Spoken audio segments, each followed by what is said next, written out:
who wasn't supposed to be there. They weren't supposed to pick him. And in the 47 seconds it took 5 armed mercenaries to lock down one of Chicago's most secure private banks, they made a mistake that would cost them everything. Because the exhausted, unremarkable-looking man they grabbed as leverage wasn't a frightened civilian. He was something far worse, something they had no training to survive. And by the time they understood what was standing quietly in that vault room with them, it was already too late. If you're new here, hit that subscribe button right now and turn on notifications, because we drop stories every week that you genuinely cannot find anywhere else. Smash the like button if you love cinematic fiction, and drop a comment telling me your city and country. I want to see exactly how far this story travels. Don't go anywhere. This one is worth every minute. The morning started the way most of Mason Steele's mornings started, badly, and running about 11 minutes behind schedule. He'd burned the eggs. Not catastrophically, just enough that the smoke detector went off and Lily, his 8-year-old, had stood on her chair in her pajamas waving a dish towel at it while Mason climbed onto the counter and yanked the battery out with his teeth. They'd eaten cereal instead. Then Lily had discovered a hole in her left shoe. Not a small one, a real one, the kind where the sole separates at the toe and makes a flapping sound when she walked. And they'd had to find the backup sneakers, which were half a size too small, and which she claimed were giving her a blister on the exact middle of my left heel, Dad, specifically. So by the time Mason pulled his 9-year-old Chevy Impala into a parking structure 3 blocks from the Hargrove Private Banking Center on North Michigan Avenue, he was tired in the particular way that only single fathers of school-aged children understand. Not the tired that sleep fixes, but the kind that lives in the joints, behind the eyes, somewhere in the chest. "You ready?" he asked, cutting the engine. Lily looked up from her book. She'd been reading the whole drive, something about horses and a girl who could talk to them. "Is this going to take long?" "Shouldn't. You always say that. And I'm usually right." She gave him a look that was about 40 years too old for her face. "Dad, last time you said that we were at the DMV for 3 hours. This is a bank, not the DMV. The bank lost my college money. They didn't lose it. There was a processing error on the account." "That sounds like losing it." Mason got out of the car. "Come on, we'll get breakfast after, wherever you want." That perked her up. She climbed out, tucked her book under her arm, and reached up and took his hand with the easy unconsciousness of a kid who still did that without thinking about it. Mason looked down at her for just a second. At the top of her head, her dark hair and 2 slightly uneven pigtails he'd done himself that morning because she'd refused to let him do just one. And something in him settled, the way it always did when she was close and safe and right there. They walked the 3 blocks to the bank together, Lily narrating a detailed explanation of the horsebook's plot that Mason listened to with approximately 40% of his attention, while the other 60% did what it always did in unfamiliar environments, cataloged exits, clocked foot traffic patterns, noted the 2 private security contractors in plain clothes standing near the corner of Wacker and Michigan, one of them wearing an earpiece he kept touching. Old habits. They never fully went away. He'd stopped fighting that a long time ago. The Hargrove Private Banking Center was the kind of place that made regular people feel like they'd accidentally walked into someone else's life. The lobby was all pale marble and hushed acoustics, with ceilings so high the air felt different up there, like a separate climate. Security cameras in every corner. Armed guard behind the reception desk, subtle enough that you wouldn't notice if you weren't looking for it. Real art on the walls, not prints, originals, the kind with small placard labels and discreet lighting. Mason felt none of the awe the place was designed to produce. He felt mildly irritated, the way he always felt in rooms designed to make certain people feel small. He checked in at the front desk, explained the situation to a young man named Derek, who had the energy of someone who deeply regretted his career choice, and was directed to a seating area near the east wall to wait for a representative. He and Lily settled into chairs that probably cost more than his monthly rent. Lily immediately opened her book. Mason stretched his legs out and looked at the room. The lobby was maybe half full for a Tuesday morning. A couple of older men in suits near the counter. Wealthy clients, unhurried, the kind of guys who treated financial institutions like clubs. A woman in her mid-30s at one of the private consultation desks, talking to a banker with the controlled expression of someone managing a difficult situation calmly. A young mother with a toddler near the entrance, clearly waiting for someone. And near the south end of the lobby, partially screened from general view by a curved architectural partition, a small private meeting was underway at a table meant for 6. Mason had clocked it when they walked in. 2 suited men facing a woman who sat with her back mostly to the room. Dark blazer, posture very straight, expensive but understated. The 2 men across from her were leaning in slightly, the body language of people who needed something from the person across the table and were trying not to look like they needed it. Mason looked away. Not his business. Dad? If the bank did lose my college money, do I not get to go to college? He looked at her over the top of her book. She was watching him over it with serious eyes. Nobody lost anything, he said. It's a processing error. They moved numbers between accounts wrong. We're here to get them to move the numbers back. How much is it? Enough. How much is enough? Lily. I'm asking a financial question. I should understand my own finances. He almost smiled. Almost. $17,000. She was quiet for a moment, turning this over. That's a lot. Yeah. Are you mad? I'm annoyed. Is that different from mad? Mad is louder, he said. I'm very quietly annoyed. She considered this. Okay. She went back to her book. Mason looked at the ceiling. He thought about the eggs he'd burned. He thought about the hole in her shoe and the backup sneakers, and the fact that she was going to need new shoes before school started, and that school started in 6 weeks, and there were also school supplies and the permission slip for the fall camping trip that he kept forgetting to sign. He thought about none of this in any particular order. It was just the low-grade static that ran underneath everything now. The constant low hum of being the only adult in the equation. He'd been doing it for 4 years, since Sarah. I didn't think about that much either, or tried not to, because it wasn't useful, and Lily needed him present, not caught somewhere in the past. The past was a long list of things he didn't revisit unnecessarily. He heard them before he saw them. Not because they were loud. They weren't. 4 years out of the Navy and 12 before that, in the most demanding operational environment that exists on Earth, had calibrated Mason Steele's threat detection at a biological level that no amount of quiet civilian life had succeeded in fully dismantling. What he heard wasn't sound so much as a change in the acoustic texture of the lobby, a shift in the pressure of the room, the way air moves differently when multiple bodies enter a space with intent rather than uncertainty. He was already turning when the front doors came open. 5 of them. Moving fast and tight, the kind of movement that only comes from people who've trained together and done this before. Black tactical gear, no insignia. 3 carrying compact submachine guns, HK MP5Ks, Mason's brain noted automatically. And 2 with holstered sidearms and restraint equipment. Balaclava masks. Gloves. 1 carrying what looked like a signal jammer in his left hand. Professional. Not bank robbers. Bank robbers moved with adrenaline and chaos. These men moved with the flat mechanical efficiency of people executing a plan.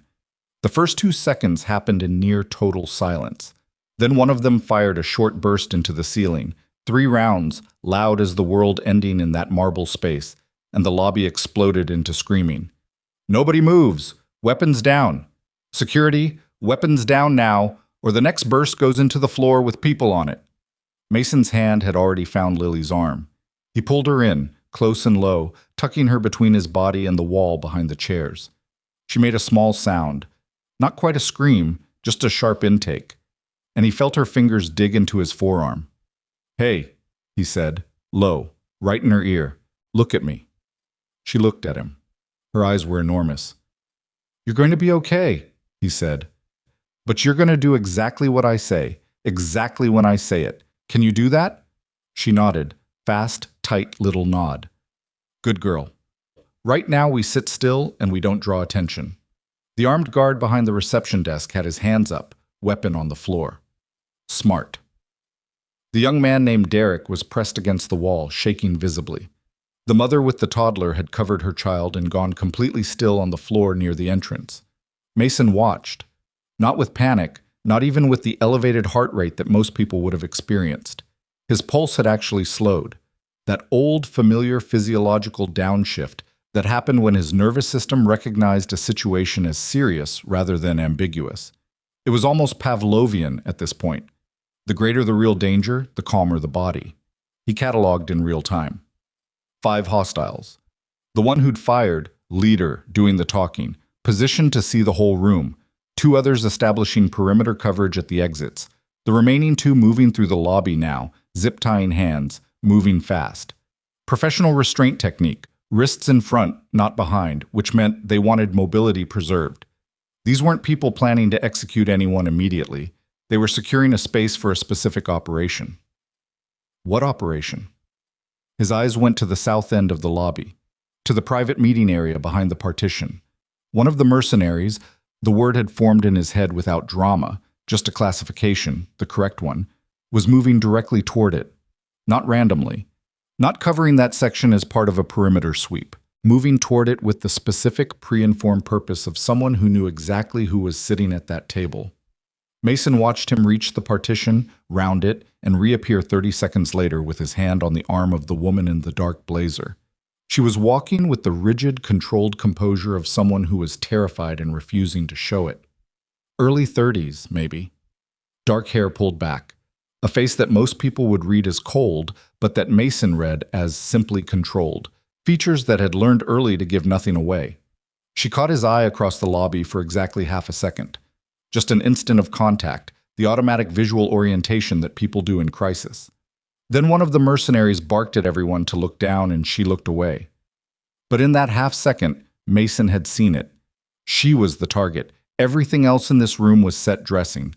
Whatever these men had come for, it was connected to her.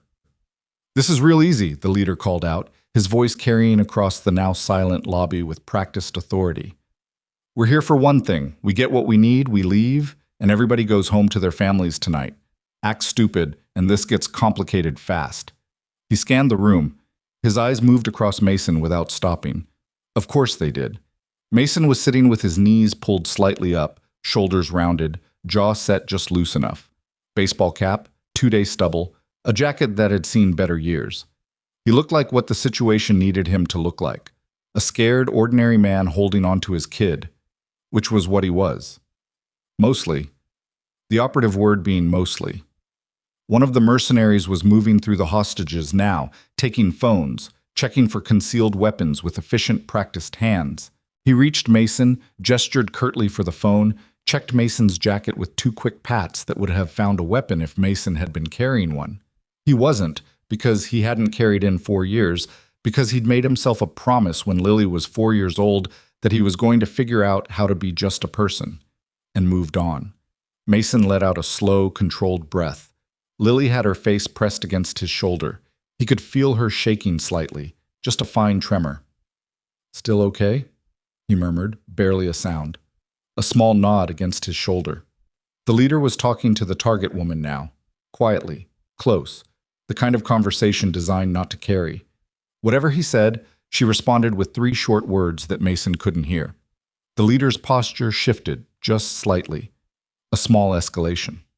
Then the leader turned and swept the room again, and this time his gaze stopped on Mason. Not on Mason specifically, on the configuration, man, child, seated position, closest to the target's previous location. Mason felt it before it happened. "You," the leader pointed, "the one with the kid, get up." Mason didn't move immediately, hesitated the way a frightened civilian would hesitate. "I said get up, now." He got up slowly, kept his hands visible, kept his shoulders uncertain. "Dad." Lily's voice was small and caught. "It's okay," he said. He looked down at her. "Stay here. Do not move from this spot. You hear me? Do not move." "I don't want—" "Lily." He crouched down for just a second, right in front of her face. "You're the bravest person I know. Stay. Here." He straightened up, walked toward the mercenary leader with his hands half raised and his eyes doing what they were supposed to do, tracking the floor, tracking the ceiling, tracking everywhere, but the specific points of tactical interest that he had already fully mapped, and was running contingency calculations on in the part of his mind that never entirely shut off. Not in 4 years, not ever. The leader grabbed his arm when he was close enough. Grip was strong, practiced, the grip of someone who'd physically controlled people before. "You're coming with me," he said. "Make sure our guest here cooperates." He meant the woman in the dark blazer. She was watching Mason being brought toward her with something that looked like horror. The specific horror of someone watching an innocent bystander get pulled into danger because of them. "I have a daughter," Mason said, voice unsteady, just enough. "Please. She's 8 years old. She's right over there." "Then you better stay cooperative," the leader said, "and she'll see you again in a few hours." He was being used as leverage. A soft civilian, a scared dad, someone with no tactical value except the psychological pressure a child's presence exerts on everyone in the room. They didn't know. There was no reason they would know.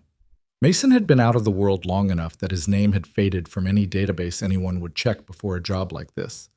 He'd built a careful, unremarkable civilian life with intention and precision. He let them lead him away. Behind him, across the lobby, he heard Lily make a sound that he would spend the rest of the day not letting himself think about.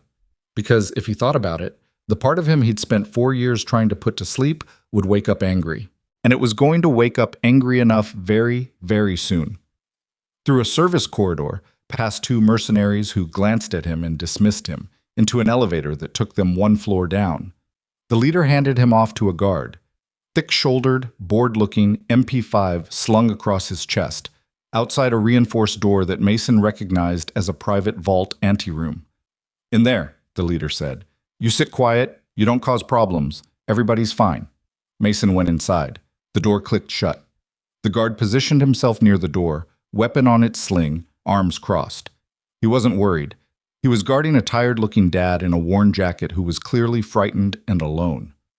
Mason sat down against the far wall. He looked at his hands. He let them shake a little because they were being watched, and that was what hands should do in this situation.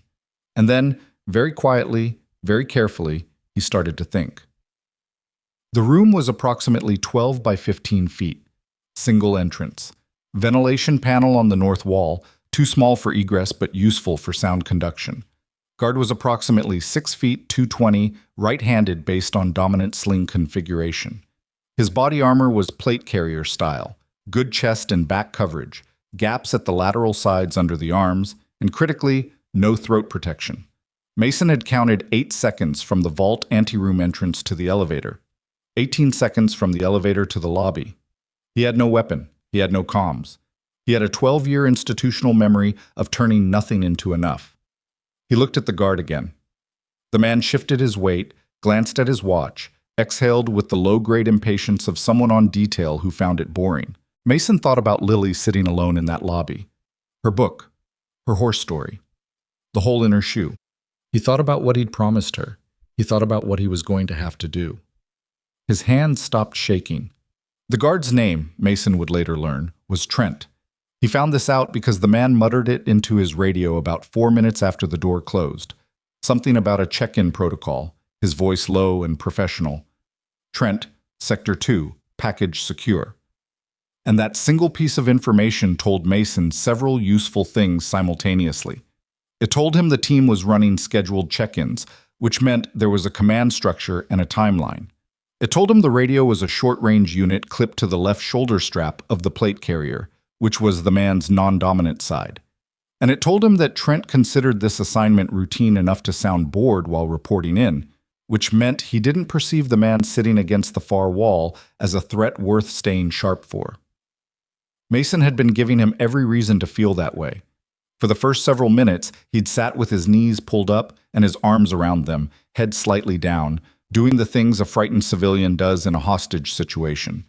Controlled breathing that he made look uncontrolled, an occasional shift of weight, one hand rubbing the back of his neck in a gesture that read as anxiety, and was actually Mason slowly working through a plan for the 6-inch distance between Trent's weapon sling and the edge of his body armor. The anteroom was quiet. Whatever was happening upstairs in the lobby had moved past its initial chaos phase into something controlled and operational, which told Mason the team was experienced enough not to let a situation bleed into prolonged disorder. Professionals didn't like noise. They liked containment. He thought about Isabella, the woman in the dark blazer. He'd been turning over what he'd seen in the lobby, the way the mercenary leader had moved toward her with that specific pre-informed purpose. The brief conversation Mason hadn't been able to hear. Whoever she wasn't a random wealthy client. She'd been targeted specifically, by name, by people who'd done enough reconnaissance to know her schedule. And the way the leader had handled her, while firm, almost clinical, none of the intimidation display that mercenaries usually used on civilian targets, suggested they needed her cooperative. Not just present, actively cooperative, which meant whatever they wanted from her required her participation. Mason filed this away and returned his attention to the more immediate problem of Trent. The guard had settled into the standing posture that people settle into when they think nothing is going to happen. Weight shifted slightly to the left, right knee soft, eyes doing a slow rotation between the door and Mason without any real urgency behind them. His finger was off the trigger. The MP5 hung loose on its sling. 4 years ago, Mason would have moved faster. His body had changed since then. Not dramatically, he kept himself in reasonable shape because the alternative was worse. But the edge that comes from constant operational training had softened at the margins. He wasn't 28 anymore. I wasn't the version of himself that had cleared rooms in Kandahar and Mosul on 4 hours of sleep and ran 6 miles after. He was 37 and tired, and his daughter was upstairs alone in a lobby full of armed men. That last part turned out to be sufficient motivation. He let his chin drop to his chest, let his shoulders cave, let his breathing go slow and audible. The body language of someone crashing from adrenaline into a kind of numb despair. He'd watched people do it in the field. He knew exactly what it looked like from the outside. Trent glanced at him, looked away. Mason shifted his position slightly, stretching one leg out, a small, restless movement, the kind that a cooped-up, frightened person makes. He did this twice over the next 2 minutes, establishing a pattern, making the movement itself invisible through repetition. Then he let his head drop forward and went still. And he stayed that way just long enough for Trent to decide he'd fallen into some kind of shock-adjacent stupor. He heard the guard shift, heard the sound of a man debating with himself whether to check on the civilian or leave the civilian alone. Heard Trent take 2 steps toward him, the slow, reluctant approach of someone who'd rather not deal with this, but also couldn't afford to have his charge quietly go into medical distress on his watch. Mason tracked the footsteps without lifting his head. 2 steps. 3. 4. Close enough. He moved. Not like someone who'd been planning it, not with the telegraphed winding up that untrained people did. He came up and sideways in a single continuous motion that he'd drilled so many thousands of times that it didn't live in his conscious mind anymore. It lived somewhere deeper and faster, his right hand finding the barrel of the MP5 and pushing it toward the wall, while his left arm came up inside Trent's reach, his shoulder dropping, his weight already committed to the direction Trent couldn't compensate for because it wasn't the direction instinct predicted. Trent was fast, better trained than average. He got his left hand up and made contact, and for about 2 seconds it was actually a real struggle, the kind that makes sounds and involves bodies hitting things, Mason's back catching the edge of a shelf mounted to the wall, Trent getting enough leverage to push back hard. But Mason had the weapon secured against his own body, taking it out of the equation, and he had the position, inside the guard's reach, too close for the MP5 to be useful. And what happened in the next 4 seconds was less a fight than a series of leverage calculations that Mason had run approximately 10,000 times in his life, each one ending with a body on the floor. Trent went down. Mason controlled the descent, kept a forearm under the man's head so he didn't crack it on the concrete. Not out of sentiment, but because a dead guard caused different problems than an unconscious one, and Mason was already doing the math on how much time he had before the next radio check-in. He worked fast. Checked the guard's pulse. Strong. Regular. The man was breathing. He'd be out for a while, and when he woke up, he'd have a headache and a bruised pride, but no permanent damage. Mason stripped the radio from the shoulder strap and the MP5 from its sling. He checked the weapon's condition, chambered, safety on, suppressor already fitted, which told him the team had come prepared for close quarters work they didn't want to advertise. He found 2 spare magazines in the plate carrier's front pouch. He took those too. He used Trent's own restraints, the same zip ties they'd been using on the hostages upstairs, on the guard's wrists, then pulled off his own jacket and used it to secure his ankles loosely enough that the man could eventually work free, but not quickly. He found an earpiece on a secondary cord clipped to the inside of the collar. He put it in. Voices immediately, low and clipped. South stairwell secure. Package is cooperating. Vega, give me a time check. 8 minutes to transfer window. We're on schedule. Copy. Trent, check in. Mason clicked the radio twice, a non-committal double click that could mean anything but sounded like acknowledgement on a busy frequency. A pause. Then, copy, Sector 2. He let out a slow breath. 8 minutes. Maybe less by now. Some kind of transfer window, which meant the real operation was digital or document-based or both. They weren't here to rob the bank. They were here to extract something from Isabella, and whatever that something was, it had a deadline attached to it. He put his back against the wall beside the anteroom door and listened. The radio gave him fragments, enough to start building a picture. There were 5 mercenaries total, which confirmed his lobby count. The leader's call sign was Vega. The 2 on perimeter coverage were at the lobby exits. One was with Isabella in what they were calling the suite, which Mason figured was the private meeting room they'd moved her to, and Trent, who was currently unconscious on the floor behind him. That left Vega unaccounted for at the moment, moving between positions, command and control, keeping the operation together. Mason thought about the radio in his hand, the voices moving through it, and he thought about something his SEAL instructor had told a class of 23-year-olds in Coronado a long time ago. The thing that beats a good plan isn't strength, it's confusion. Get inside their decision cycle and make them start second-guessing the plan they came in with, and you've already won half the fight. He wasn't ready to move yet. He needed more. He crouched beside Trent, went through the rest of the man's gear methodically. Found a secondary phone. A burner, encrypted, the kind of hardware you bought in bulk for an operation you wanted sanitized afterward. The screen was locked, but the phone itself told him something. These people had operational security habits that required this level of equipment. That wasn't freelance work. That was institutional. He set the phone aside, found a folded photograph in the plate carrier's internal pocket. Not tactical, just personal, the kind of thing people carry without thinking about it. A woman and 2 kids in front of what looked like a lake house somewhere. Trent's family, presumably. Mason stared at it for a moment. Then he put it back where he'd found it, carefully, and moved on. Upstairs, in the private meeting suite the Mercenaries had commandeered from its previous occupants, Isabella Ashford was doing the thing she'd taught herself to do in every high-pressure situation she'd been in for the last decade. She was listening more than she was talking. The suite was a corner room with a long conference table and a window that looked out over an inner courtyard. Decorative, sealed, not an exit. Vega sat across from her at the table with his balaclava pushed up to his forehead, like a man who'd given up pretending the intimidation aesthetics mattered now that they were past the opening phase. He was in his 40s, she estimated. Weathered face, flat eyes, the particular expressionless quality of someone who'd spent a long time making decisions about things that other people found emotionally complicated. He slid a tablet across the table toward her. On the screen was a page she recognized, a secure authentication portal for her company's internal systems. The Sentinel architecture, he said. The encrypted framework your logistics division uses to route classified Department of Defense contracts. We need the master access credentials and the validation key. Isabella looked at the tablet. She didn't touch it. Those credentials change every 72 hours, she said. Even if I gave them to you, you'd have a window of hours before... We know the rotation schedule, Vega said.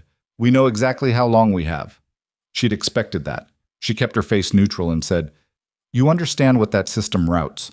If someone with the wrong intentions gets inside it, that's not your concern. It's very much my concern. That system moves coordination data for active logistics chains connected to federal defense infrastructure. If someone with the access I'm describing wanted to introduce bad data, I said that's not your concern. His voice didn't change. That was more unsettling than if it had.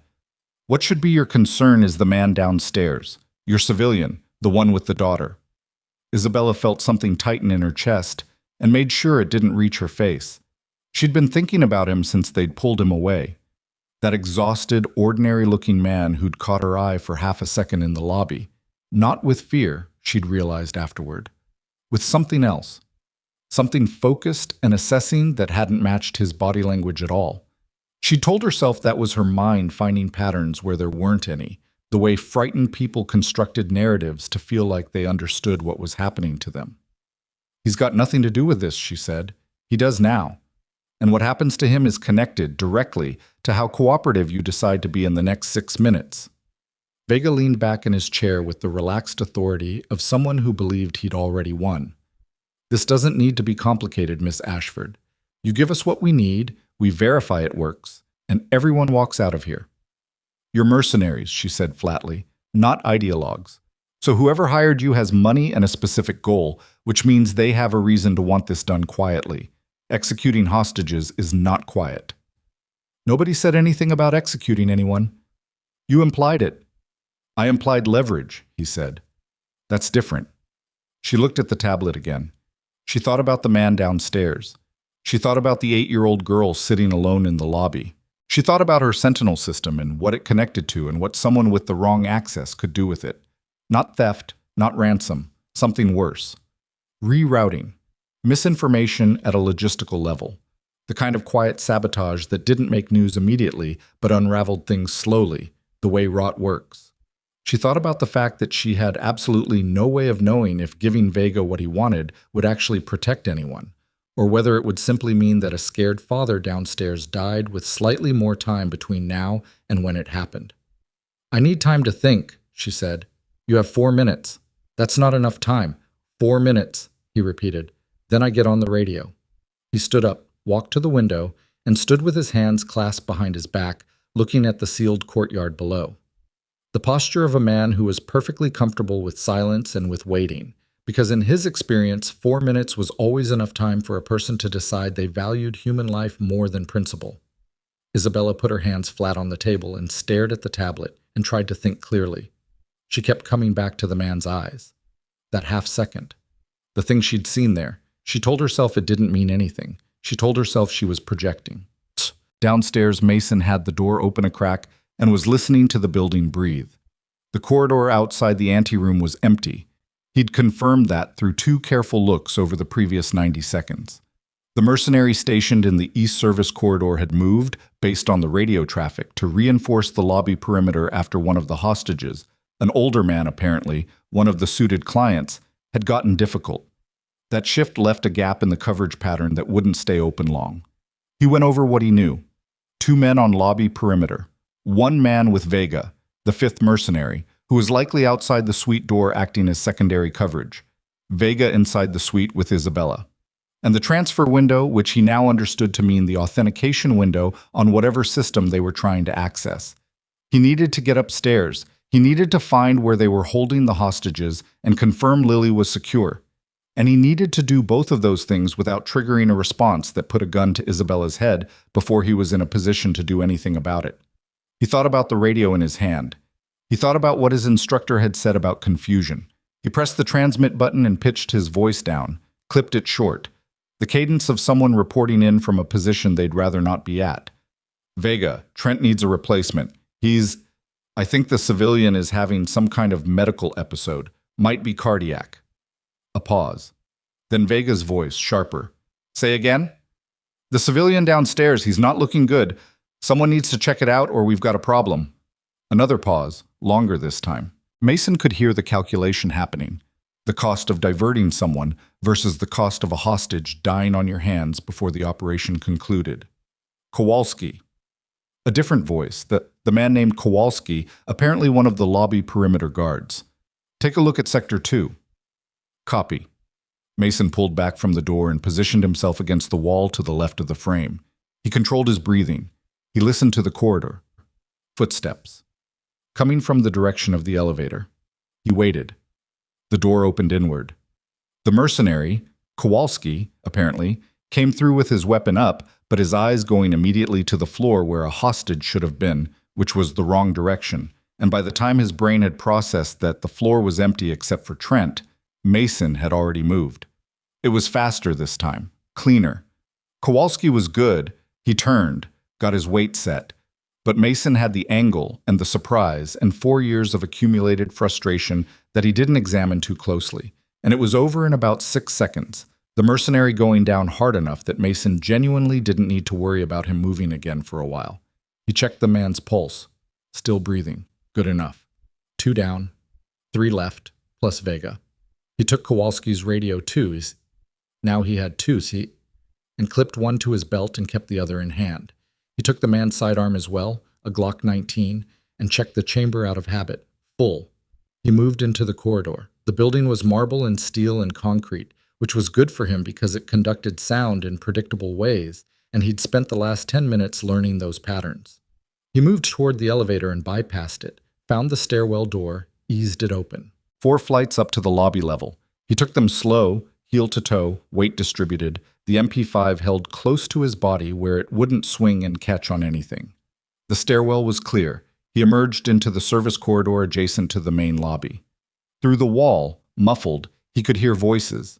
The controlled, tense atmosphere of a room full of frightened people being managed by armed men. He could hear one of the mercenaries pacing, slow and methodical, which told him the lobby was still locked down and organized. He couldn't go in through the lobby. Not yet. Not while there were 2 armed men in there with hostages. He moved instead toward the sounds above, toward the meeting rooms that he'd seen on the building directory near the elevator. Private suites, 1 floor up, accessible from an internal staircase he'd spotted when they'd brought him through the first time. His shoulder hurt. He noticed this abstractly. Trent had gotten a solid hit in on the initial struggle, and something in the joint was complaining about it in the dull, insistent way that injuries announce themselves when adrenaline partially suppressed the signal. He'd deal with it later. He dealt with worse. The radio crackled. Vega's voice. Kowalski, report. Mason clicked twice. A pause. Then, verbal confirmation, Kowalski. He didn't respond. Kowalski. Vega's voice had changed. Still controlled, but the edge was there now. The sound of a professional recognizing that something in his plan had deviated from the expected script. Trent, Kowalski, both check in. Now. Silence on the line. Mason's silence, but also the silence of 2 unconscious men. He heard Vega say something away from the radio, too quiet to catch, and then heard a door opening somewhere above him. He moved faster. The internal staircase was 12 steps up, and he took them at speed and came out into a carpeted corridor that smelled like coffee and air conditioning, the kind of upper-floor business space that looked nothing like the marble grandeur below. Neutral walls, fluorescent accent lighting, numbered doors. The suite they were using would be the largest room on this floor, ideally positioned for privacy, which meant the northeast corner based on the building layout he'd reconstructed from the directory. He moved in that direction, keeping to the wall. He could hear voices now through a door at the end of the corridor. One of them was Isabella's. Even through a door and a wall, he recognized the particular cadence of controlled anger from the lobby. A woman who chose her words like she chose everything else, with precision. The other voice was Vega's, and it had shifted from the flat authority he'd been projecting into something sharper and less settled. The window is in 90 seconds, Vega was saying. I'm not asking again. Then you're not getting it in 90 seconds, Isabella said, because I'm not going to make this decision in 90 seconds. That's going to be unfortunate for who? For the man downstairs that your team just lost contact with? Because I notice you've been on that radio twice in the last 2 minutes and nobody's answering. A silence that lasted about 3 full seconds. Mason stood outside the door and counted them. Sit down, Vega said. No. Sit down. I heard you the first time, Isabella said. I'm choosing not to. Mason almost felt something like respect for that, under the circumstances. The woman was buying time with nothing but nerve and the accurate observation that Vega's operation had developed problems he hadn't planned for. He tried the door handle, locked. He took a breath, looked at the door frame, interior construction, hollow core, the lock a standard commercial tumbler, not a reinforced security unit.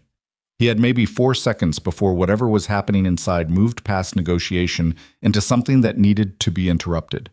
He stepped back, drove his heel into the door just below the handle, and went through. The door came open faster than expected.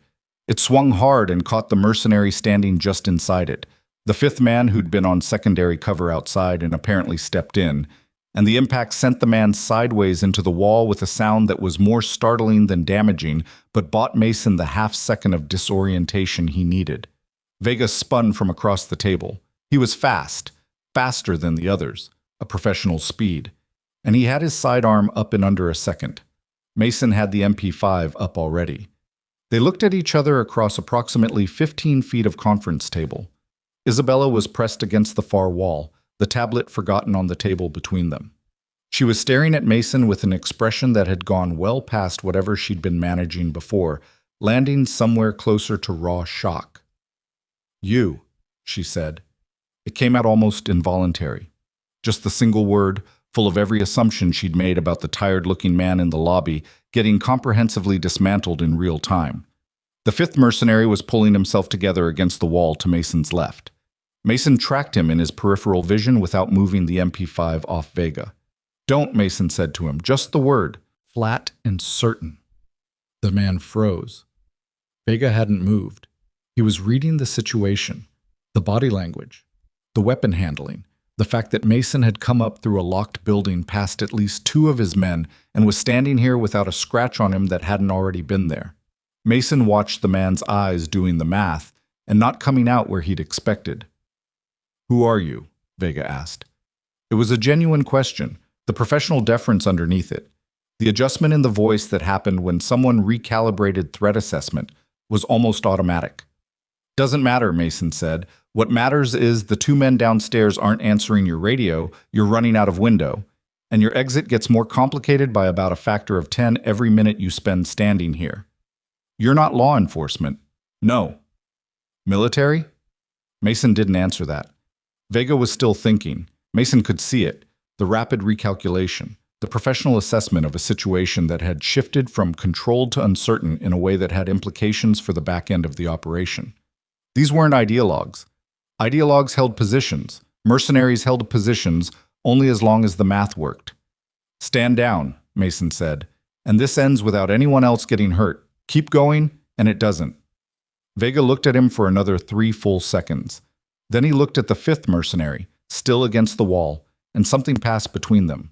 The kind of communication that people who've worked together for a long time conduct without words.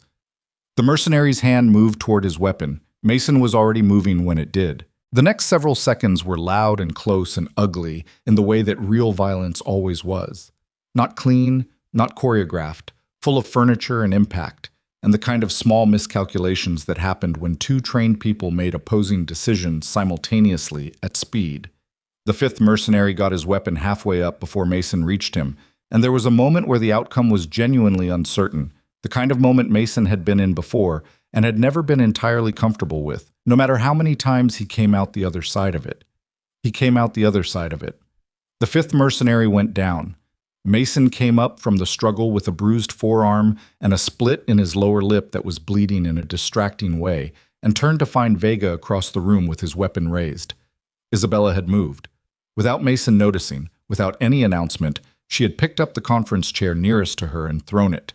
Not accurately, not effectively. She was not a person with combat training, but with enough disruptive energy that Vega had flinched and shifted his aim for the half-second Mason needed to change his position.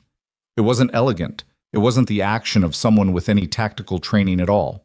It was just a woman doing the only thing she could think to do with what she had. Mason reached Vega before the man could reacquire his sight picture, and from there it was leverage and control and the grim arithmetic of close quarters work. Vega's weapon ending up on the floor, Vega himself ending up against the wall with Mason's forearm across his chest and Mason's face about 8 inches from his. "Done?" Mason said. Vega's jaw was tight. His eyes were calculating, running through options, finding them all closed. "Done," he said, finally. Mason stepped back. He kept the weapon on him.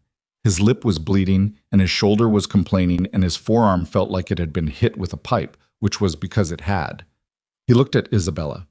She was standing in the middle of the room, her blazer torn at the shoulder from where she'd moved the chair, breathing hard. She was looking at him the way people sometimes looked at things that didn't fit the category they'd been put in, with the specific disorientation of someone whose mental filing system has been defeated by the evidence in front of it. "Are you?" she started. "Fine," he said. It came out short, not unkind, just honest. "You were the civilian," she said. "You were downstairs in the lobby, with your—" She stopped. "My daughter," he said. "Yeah." He needed to get back to the lobby. He needed to verify that Lily was where he told her to stay, in the chair against the east wall, with her horsebook and her 2 small sneakers. He needed the other 2 mercenaries handled. He needed the situation contained well enough that the building could be safely cleared by the law enforcement units that were certainly by now, assembling outside. He needed to do all of those things before he allowed himself to feel anything about any of this. "Stay here," he told Isabella. He gestured at Vega with the weapon. "Both of you. Don't make me come back for a different reason." Vega said nothing. He just watched Mason with the flat attention of a man in the process of accepting a situation he couldn't change. Isabella said, "There are still 2 men in the lobby." "I know," Mason said. "I know," he said again, quieter this time. "I know." He moved to the door. His lip was dripping and his shoulder hurt, and somewhere upstairs the transfer window Vega had been so focused on had certainly closed by now, which meant the operation had failed on its own terms regardless of anything else. He stood in the doorway for a second, not looking back, just breathing. Lily was in the lobby. 2 armed men stood between him and her, and Mason Steele, tired, bleeding, running on fumes, and 4-year-old reflexes he'd never quite managed to fully retire, went to get his daughter back. He wiped the blood from his lip with the back of his hand and moved into the corridor. The split was minor. He'd had worse from sparring, from stupid accidents, from the kind of mundane domestic mishaps that didn't have any glory attached to them at all, like the time he'd walked into an open cabinet door at 2 in the morning getting Lily a glass of water. The shoulder was a more honest concern. The joint wasn't grinding, which meant nothing was structurally wrong, but the deep muscle bruise from catching Trent's initial shove had stiffened during the struggle in the suite, and he could feel it now as a warmth and a resistance every time he raised the MP5 to a proper firing position. He adjusted his grip, compensated, moved on. The corridor outside the conference suite was empty and fluorescent quiet. He stopped at the corner where it met the main upper hallway and listened. The building's HVAC system ran a low, constant hum that would cover footsteps if someone was moving carefully, so he didn't rely on sound alone. He relied on the same intuition he always relied on, the pattern recognition that operated below conscious thought, and had never once told him everything was fine when everything wasn't. Everything wasn't fine. 2 armed men in the lobby downstairs. A room full of frightened civilians. 1 8-year-old girl sitting against the east wall, who had been told not to move, and who, knowing Lily, had probably obeyed that instruction with the rigid, terrified exactness of a child who understood that her father had asked her for something important. He took the internal staircase back down rather than the elevator, moving fast now but controlled, the MP5 up and his back against the wall at each landing until he cleared the angle. The building had gone very quiet in the way that buildings went quiet under lockdown. Not actually silent, but saturated with a held breath quality, every small sound amplified by the tension underneath it. At the ground floor stairwell door, he stopped. He had the stolen radio in his left hand. He pressed it against his ear without keying it, just listening to the ambient channel. The 2 lobby mercenaries, he'd pulled their call signs from the earlier radio traffic, Reyes and Dolan, were both still checking in on the command frequency, waiting for Vega's direction now that the situation had clearly gone sideways. Reyes had been the one pacing during the earlier check, east side of the lobby based on his earlier acoustic read. Dolan had been stationary near the front entrance, covering the main door. They knew something had gone wrong.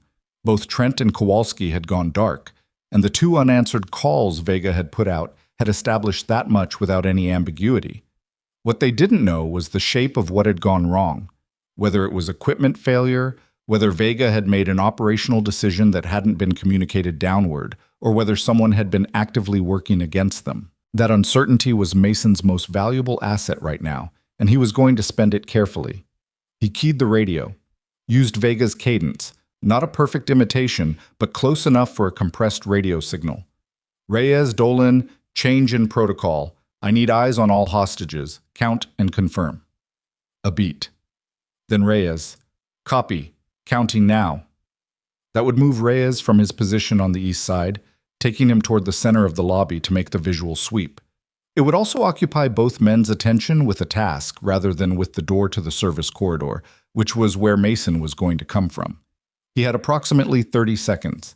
He eased the stairwell door open and went through in a low crouch, staying below the sightline of anyone standing at average height in the lobby beyond the frosted glass partition that separated the service corridor from the main floor. He moved left, toward the maintenance access point he'd clocked on the way in, a plain door set into the wall next to a fire extinguisher cabinet, designed to be invisible to anyone who wasn't looking for it. He went through it into the lobby's service alcove, a narrow utility space running behind the reception desk, used by cleaning staff and building maintenance. Through the wall, he could hear Reyes's voice conducting his head count, calling out numbers quietly. He found the gap he needed, a section where the alcove wall met the lobby at a 90-degree corner behind the reception desk, with a low partition screen between the desk and the main floor.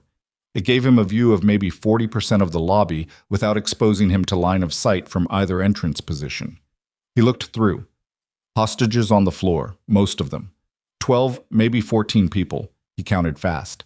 The older men in suits, including one who had clearly given the mercenaries trouble earlier based on the fresh zip tie on his wrists replacing the earlier one. The young mother, her toddler asleep somehow in her lap, which struck Mason as one of the small mercies that children occasionally provided in situations adults had no business putting them in. And against the east wall, in the chair he'd put her in, with a horse book open across her knees and her chin tilted down toward the pages. Lily. She was reading.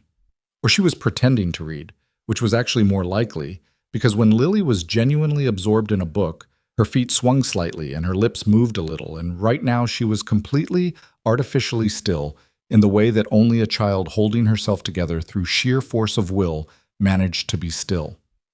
Something in Mason's chest unknotted by about half. She hadn't moved. She'd stayed exactly where he'd told her to stay. She was 8 years old, and she'd been sitting in a room with armed men for 40-plus minutes, and she had not moved. He looked away from her because he needed to look at other things right now, and looked for Reyes. There, moving diagonally across the lobby, completing his visual sweep, heading back toward the east wall to finish the count. Medium build, the MP5 carried in a ready position that told Mason he'd been doing this long enough for the ready position to be genuinely instinctive. He moved with professionalism. No wasted motion. Not as sharp as Vega maybe, but experienced enough to be a serious problem if Mason gave him the time to react. Dolan was at the main entrance, visible through the lobby's front glass to the outside, which meant law enforcement was definitely outside by now, and Dolan was serving as the visual deterrent. He was positioned to the left of the main door, outside the direct sightline of the street, which meant he'd been placed there by someone who knew what a police sniper's field of view looked like and had accounted for it. 2 men. Experienced. Alert, and getting more alert by the minute as the radio silence from the upper floors extended. Mason did the math. The math was not good. He could take one of them cleanly from his current position. The corner gave him a concealed angle on the east side of the lobby where Reyes was completing his sweep, and from this distance with the suppressed MP5 he had a reasonable shot at a controlled takedown. But Dolan was on the other side of the lobby, and the sound, even suppressed, even partially absorbed by the marble and the ambient HVAC noise, would register. Not loudly.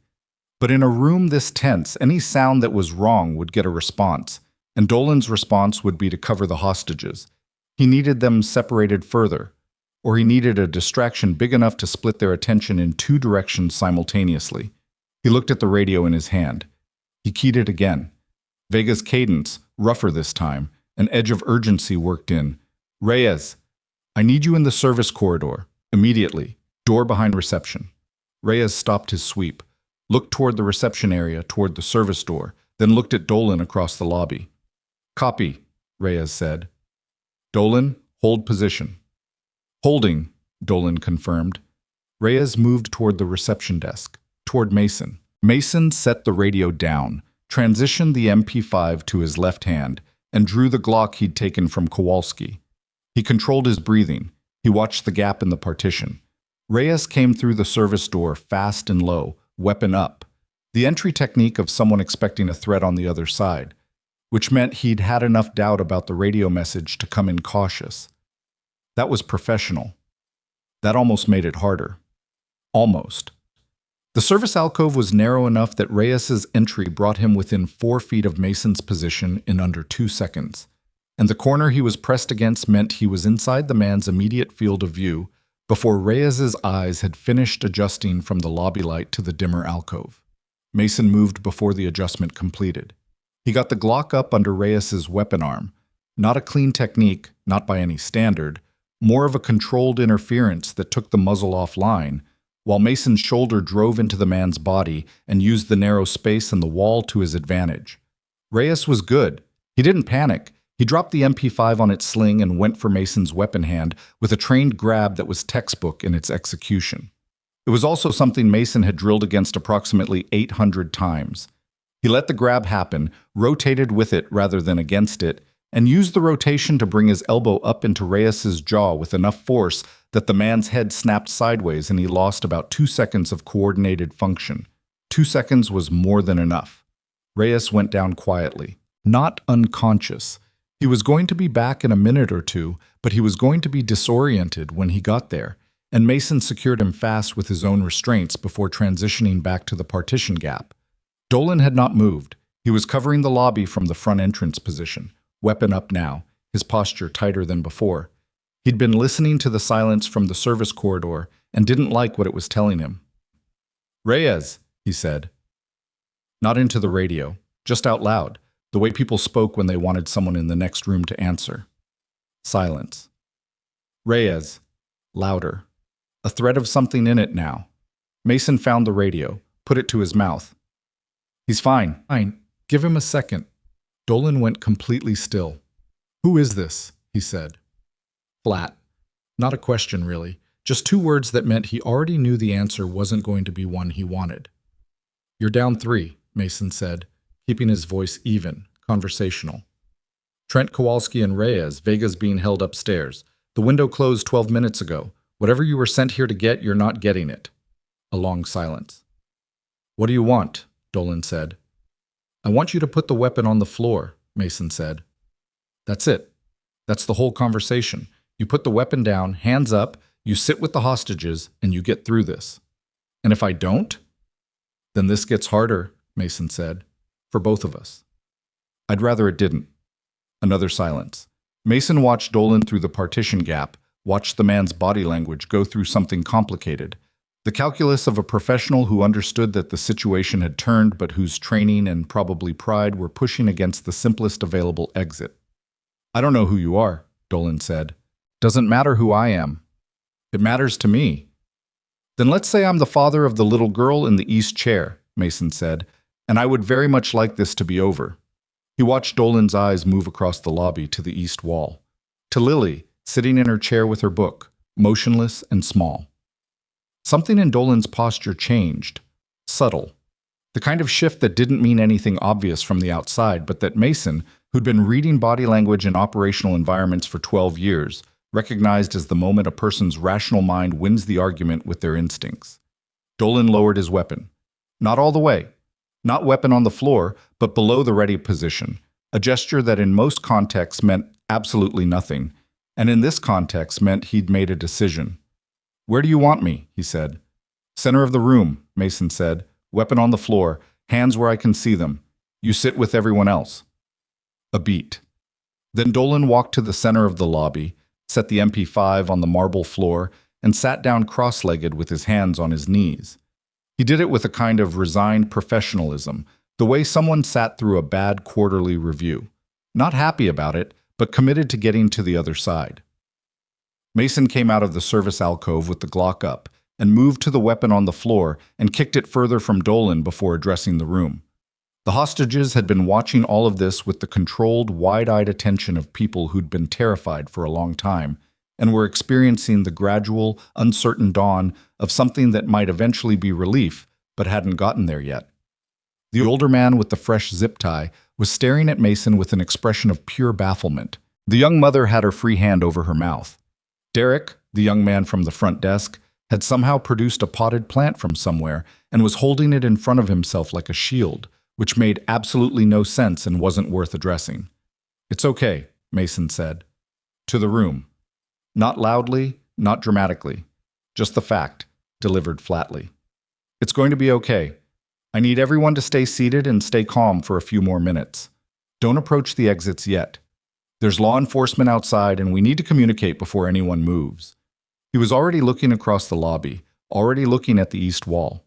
Lily had stood up. She was standing in front of her chair, book hanging from one hand, the other hand pressed flat against the wall behind her like she was making sure something solid was still there. She was looking at him with an expression he couldn't immediately categorize. Not quite crying, not quite not crying, somewhere in the territory between enormous relief and the aftermath of trying very hard not to fall apart for a sustained period of time. Mason crossed the lobby in about 8 steps. He crouched down in front of her. Her chin was doing the thing it did, the small tremble that meant she was holding something in. "Hey," he said. "You're bleeding," she said. He'd forgotten about the lip. "Little bit." "That's a lot of blood, Dad." "It looks worse than it is." "You always say that." "I know." She stared at him.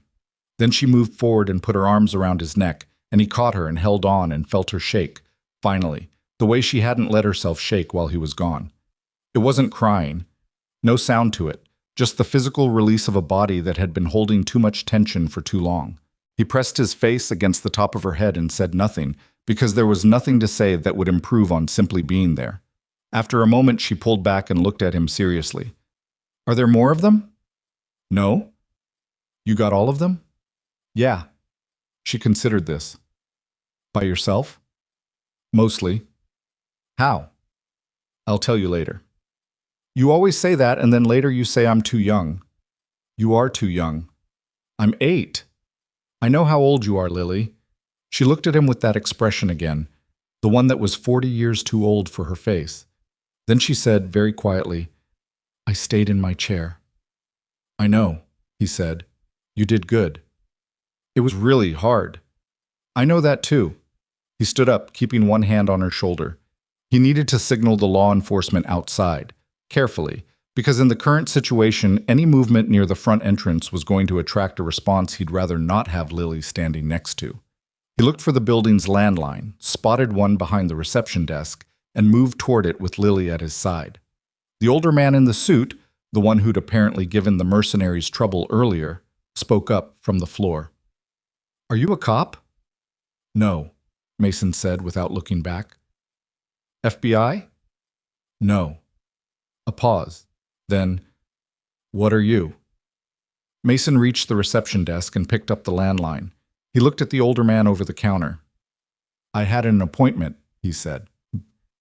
The next 12 minutes were controlled chaos of the institutional variety, the kind that comes with badges and radios and competing chains of command, where the people in charge are all from different organizations with different priorities, and none of them entirely trust each other's read of the situation.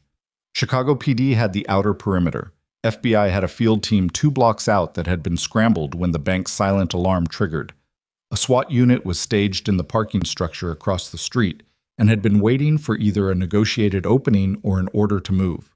Mason got the landline connected to an emergency dispatch operator and gave a concise, factual summary in the tone of voice he'd once used to brief senior naval officers after operations. Calm, sequential, nothing extra. 5 hostiles, 4 secured and restrained, 1 compliant in the lobby, all hostages uninjured, 2 injured hostiles in the subfloor anteroom requiring medical attention. The situation was contained and the building was safe to enter. The dispatch operator asked him 3 times who he was. He gave his name once and didn't elaborate. He hung up, came around the desk, and sat down on the floor against it with Lily next to him. He set the Glock on the floor a few feet away, empty visual of a weapon being set aside, in case anyone was watching through the front glass, and put his arm around his daughter and looked at the ceiling. His shoulder hurt. His lip had mostly stopped bleeding, but the split kept pulling when he moved his jaw. His right hand had a bruise forming across the knuckles that he hadn't noticed until now. I was tired in a way that was different from the morning's tiredness. This one had a clean quality to it, the particular exhaustion of a body that had done what it was built for and was now accounting for the cost. "Dad," Lily said. Why did they take you?" He thought about how to answer that. They needed someone to use as leverage, someone they didn't think would cause them any problems, because they thought you were just a regular person. "Yeah." She was quiet for a second, processing this. "But you weren't." "I used to not be," he said. "I don't know what I am now." "You're my dad." He didn't say anything to that. "Also," she said, "you're kind of scary when you want to be." "Let's not make that a thing." "I'm just saying." "I know what you're saying." She leaned against his shoulder, the less bruised one, thank God, though she didn't know that, and was quiet. Across the lobby, the other hostages were beginning to decompress in their various ways. The young mother was rocking her toddler, who had woken up and seemed confused but philosophical about the whole situation. The older man was talking quietly to Derek, who had finally put down the potted plant. Dolan sat in the center of the room with his hands on his knees, looking at the middle distance with the expression of a man taking inventory of all the choices that had led him here. The front entrance banged open. SWAT, in full tactical gear, moving fast, the first two going wide for perimeter coverage, while a third center piped straight in with his weapon up. Down, down, weapon on the floor. Mason had already moved the Glock. He raised both hands. Steele, he said. Mason Steele. I'm the one who called it in. Get on the ground, hands. I've got a child next to me, Mason said. Flat. Not confrontational, just informational. A pause. The SWAT officer looked at Lily, who was looking back at him with the particular expression of a kid who had already had an exhausting morning and found this development more annoying than frightening. He's telling the truth, Lily said. He's my dad. He didn't do anything wrong. Can you maybe not yell? The SWAT officer looked at his partner, something between them that might have been the compressed version of a longer conversation. Sir, the first officer said, dialing it back slightly. Can you stand up slowly and keep your hands visible? Yes, Mason said. I can do that. He stood up, kept his hands where they were. Let the process begin. The identification, the questions, the careful disassembly of a situation by people whose job was to understand what had happened from the outside and who were going to need a while to put it together. He was patient about this. He'd done it before, in different contexts, and he knew that the institutional machinery of law enforcement moved at its own pace regardless of how clear the facts seemed to the people inside the situation. They separated him from Lily. Briefly, professionally, a female officer taking her to a medical assessment area near the lobby entrance, while a detective and an FBI agent took Mason to the reception area for a preliminary interview. He watched Lily go, and she looked back over her shoulder at him, and he gave her a small nod that meant he was fine, that this was normal procedure, that she should cooperate and he'd be back in a few minutes. She rolled her eyes, which meant she was okay. He turned back to the detective and the FBI agent, both of whom were looking at him with expressions that had more questions in them than they'd probably started the day with. The detective, 40s, experienced face, the kind of cop who'd seen enough that very little visibly surprised him, had a notepad open. He clicked his pen, looked at Mason, looked at the blood on Mason's shirt collar and the bruising already forming on his hand and the general state of a man who'd been through something. So, the detective said, Mason Steele. That's me. Can you walk me through what happened this morning? Mason looked across the lobby. Through the glass at the front entrance, he could see the street beyond, the emergency vehicles, the crowd behind the perimeter tape, the ordinary Tuesday morning of Chicago going on at the edges of the crisis zone. I had a 9:30 appointment, he said. Account issue with my daughter's college fund. The detective's pen hovered over the notepad. And then? And then 5 armed men came in, Mason said, and I handled it. The FBI agent, younger, with the look of someone who'd been briefed that this was a standard bank hostage situation and had arrived to find it definitively wasn't, leaned in slightly. Can you define handled it, Mr. Steele? Mason thought about Vega in the suite upstairs, Trent and Kowalski in the anteroom below, Reyes in the service alcove, Dolan in the center of the lobby. Restrained or de-escalated all 5 subjects, he said. No shots fired, all hostages unharmed. All 5, the detective said. All 5. By yourself? Yes. The detective and the FBI agent looked at each other. Something in that look that Mason recognized. It was the look people exchanged when the math didn't work out the way they expected. Mr. Steele, the FBI agent said carefully, do you have any law enforcement or military background? Mason looked at him. I have a 9:30 appointment, he said again, about my daughter's college fund. Is someone going to help me fix that today, or is that going to have to wait? The detective stared at him for a full 3 seconds. Then, somewhere underneath the professional composure, something that might have been the beginning of a reluctant smile. He clicked his pen again and looked at his notepad. Let's start from the beginning, he said. Upstairs, two of the FBI agents who'd cleared the conference suite were standing in the doorway of the room where Vega sat zip-tied to a chair, and they were having a very quiet, very confused conversation about the evidence in front of them.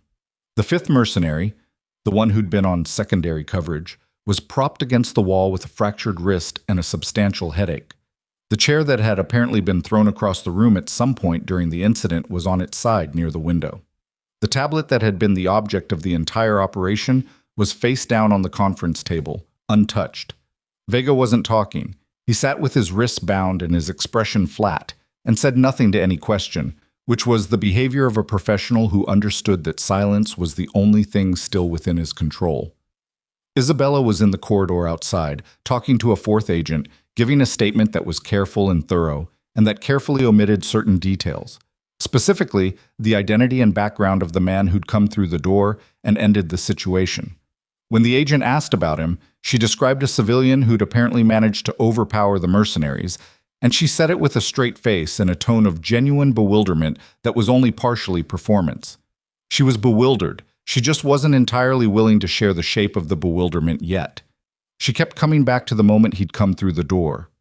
The split lip, the precise weapon handling, the way he'd assessed Vega and the fifth mercenary in about 1.5 seconds and made decisions that were entirely correct. The way he'd said, "my daughter," and then moved back toward the lobby without another word, like the only part of the whole situation that actually mattered to him had already been established and everything else was just logistics. She'd built a company from nothing. She'd dealt with venture capitalists and defense contractors and government regulators, and 2 separate hostile takeover attempts in the past 4 years. She thought she was a reasonably good judge of what people were made of. She had not, until this morning, entirely understood the full range of what people could be made of. The FBI agent asked her something she didn't catch. "Sorry," she said. "Can you repeat that?" I said, "Did the individual who intervened give you his name?" She thought about the man in the lobby, the baseball cap, the worn jacket, the 8-year-old with pigtails and a horse book. "No," she said, which was technically true. The preliminary interview lasted 47 minutes. Mason knew this because there was a clock on the wall above the detective's head, a plain institutional clock, the kind that every government building and school and hospital seemed to order from the same catalog. And he'd been watching it with the particular attention of a man who understood that Lily was somewhere in this building being assessed by strangers and who needed that to end soon. The detective's name was Carver, Raymond Carver, which he'd offered without apparent awareness of the literary coincidence, and which Mason had noted and said nothing about because this didn't seem like the moment. Carver was thorough. He asked good questions, and he asked them in a sequence that told Mason he was trying to build a timeline rather than a theory, which was the right approach, and which Mason respected enough to answer honestly within the limits of what he wanted to establish. The FBI agent was named Prentice. She was younger than Carver by maybe 15 years, sharp in the way that people who'd gone straight from a good school into federal law enforcement were sharp, fast, organized, good at connecting information horizontally across categories. She was also clearly frustrated, in the controlled professional way, because the situation she'd arrived to manage had been resolved before she got there by a man who kept answering her questions about his background with statements about his bank appointment. "Mr. Steele," she said for the 3rd time in 47 minutes. "I need to understand your operational background, what you did in there, the tactical execution, the radio manipulation, the sequential neutralization of 5 armed professionals. That's not civilian skill set." "I was in the Navy," Mason said. "For how long?" 12 years. "What rate?" He looked at her. "I was a petty officer, 1st class when I separated." Prentice looked at Carver. Carver looked at his notepad. The gap between what Mason was confirming and what the evidence in the building implied sat in the room between the 3 of them, like a piece of furniture nobody wanted to acknowledge. "The 5 individuals in custody," Carver said. "Trent, Kowalski, Reyes, Dolan, and the individual identified as Vega. All of them have prior military and paramilitary backgrounds. 2 have records in Interpol's database.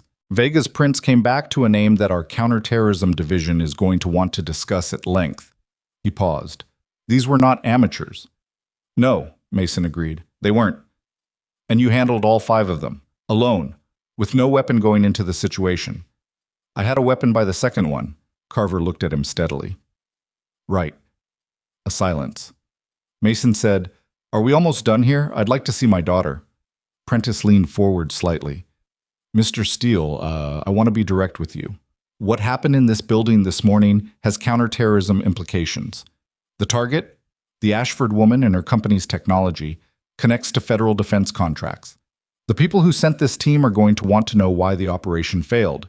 And when they find out there was a single individual responsible for that failure, you and your daughter become—" "I know what we become," Mason said. She stopped. He said it without heat. Just the fact of it, acknowledged with the flatness of someone who'd spent 12 years understanding exactly what happened to people who disrupted operations with that kind of money and that kind of organization behind them. He'd thought about it in the lobby, waiting for SWAT to come through the door. He'd thought about it while Carver was asking him to walk through the timeline from the beginning. He'd been thinking about it, in the background, underneath everything else, since the moment the radio traffic upstairs had made clear what the Sentinel architecture actually was, and who actually wanted access to it. "I know," he said again, quieter. "That's not something I'm going to be able to fix sitting in this room." Prentice held his gaze. "We can offer protective measures, relocation assistance, if—" "I live in a second-floor apartment in Wicker Park," Mason said. "I drive a 9-year-old Chevy Impala. My daughter goes to public school 4 blocks from our building, and she has soccer practice on Thursdays and a piano lesson on Saturday mornings that she hates. But she made a deal with me that she'd try it for 6 months." He stopped. "I'm not relocating. Whatever needs to happen with the people who sent this team, that's your job and I trust you to do it. What I need to do right now is get my daughter home." Carver studied him for a moment. Then he closed his notepad and clicked his pen and set it on top of the notepad in the way that meant, apparently, that he'd decided something. "The medical team cleared her 20 minutes ago," he said. "She's with one of our victim advocates in the room at the end of the corridor. She apparently beat the advocate at 3 rounds of some card game the advocate had in her bag." Mason felt the first thing that was actually close to a smile since before the eggs burned. "Yeah," he said. "She would." "One more thing," Prentice said before he could stand. "The Ashford woman. She gave us a statement about the incident in the conference suite. Her account of the events was selective." Mason waited. "She described a civilian intervention," Prentice said carefully. "She said she didn't know your name. She said she couldn't give a clear description of your background or training because, quote, everything happened very fast." He said nothing. "I've interviewed a lot of witnesses," Prentice said. "Isabella Ashford is not someone who misses details. That statement was a choice." "People make choices," Mason said. "They do." She held his gaze. "I'm going to need your contact information before you leave. We'll almost certainly need a follow-up interview." "That's fine." "And Mr. Steele." She paused, seemed to consider something. "For what it's worth, the authentication window they were trying to exploit, the one on the Sentinel architecture, it closed while they were still in the building. Whatever they were sent here to do, they didn't do it. The system is intact." Mason nodded. "Because you bought the time," she said, "whether or not that makes it into any official record." He didn't respond to that either. He stood up, and Carver stood too, and they walked out of the reception area into the corridor. And at the end of the corridor there was a door with a small square of reinforced glass in it, and through the glass Mason could see the back of a small, dark-haired head bent over a spread of playing cards on a table, and next to her a victim advocate in a blue vest looking at her own cards with the expression of someone who had genuinely not expected to lose. Mason stopped outside the door. He put his hand on the frame and stood there for a second. He didn't know what he was doing exactly, just stopping. Just looking at his daughter through a piece of glass in a corridor in a bank that had been a hostage situation 2 hours ago, and letting the morning settle around him like something physical, like the way temperature settles on skin when you come in from cold air. He'd done something today. He wasn't sure what to do with that yet. He pushed the door open. Lily looked up. The advocate looked up. Lily looked at Mason the way she sometimes looked at him when he showed up at her school after something complicated. With relief, she immediately tried to cover with a casual expression that she had not yet perfected. "I was winning," she said. "I can see that." "She's very good," the advocate said, with the sincerity of someone who genuinely meant it. "She's been teaching me a game I've never heard of." "She makes games up," Mason said. She makes the rules up as she goes. That's called strategy, Lily said. That's called cheating. Those are the same thing sometimes, Dad. He walked to the table and crouched down beside her chair. He looked at her face, checking, the way he always checked, the way he'd probably always checked for the rest of his life. The small automatic inventory of, is she okay? Is she really okay? Not just performing okay, but actually okay. She looked tired. She looked like a kid who'd been through something and was running on the energy that bodies produced after sustained fear finally released. There were the faint traces of dried tears on one cheek that she'd clearly wiped away and that she would absolutely deny if he mentioned them. You ready to go? He said. Can we still get breakfast? It's almost noon. Can we get lunch then? Yeah, he said, wherever you want. She started gathering the cards from the table, stacking them neatly. I want the diner on Milwaukee. Okay. The one with the good pancakes. They have good pancakes at 11 different places within driving distance. This one specifically, they put the strawberry thing on top. Compote, he said. Whatever it's called. That one. He straightened up, looked at the advocate. Thank you. Of course, she smiled, genuinely, without the professional overlay that people in her role sometimes couldn't turn off. She was good company.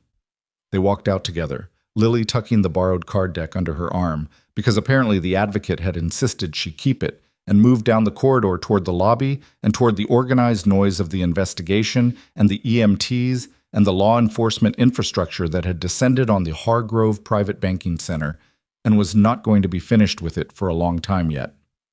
Isabella was still in the building.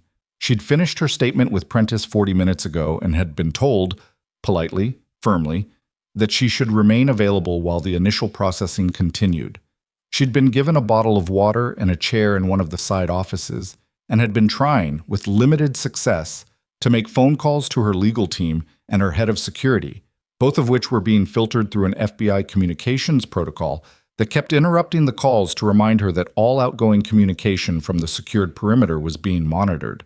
She understood why. She just found it aggressively inconvenient at a moment when what she needed most was to talk to her own people and understand what the breach attempt meant for the Sentinel architecture going forward. She was on her third attempt to reach her general counsel when the door opened and one of the uniformed officers said that they were beginning to release the civilian hostages and that she was cleared to leave as well once she'd confirmed her contact information with the desk. She walked out of the side office and into the corridor, and that was when she saw Mason. He was coming from the opposite direction with Lily beside him, the girl holding a deck of playing cards and talking, explaining something with the particular animated specificity of a kid who'd found a detail she wanted known. And he was listening with his head slightly down, the way he listened, and he had the bruising on his hand and the split lip and the ripped jacket sleeve where something had caught it during what she now understood had been an extraordinarily controlled act of violence conducted on her behalf. He looked up when she was about 10 feet away.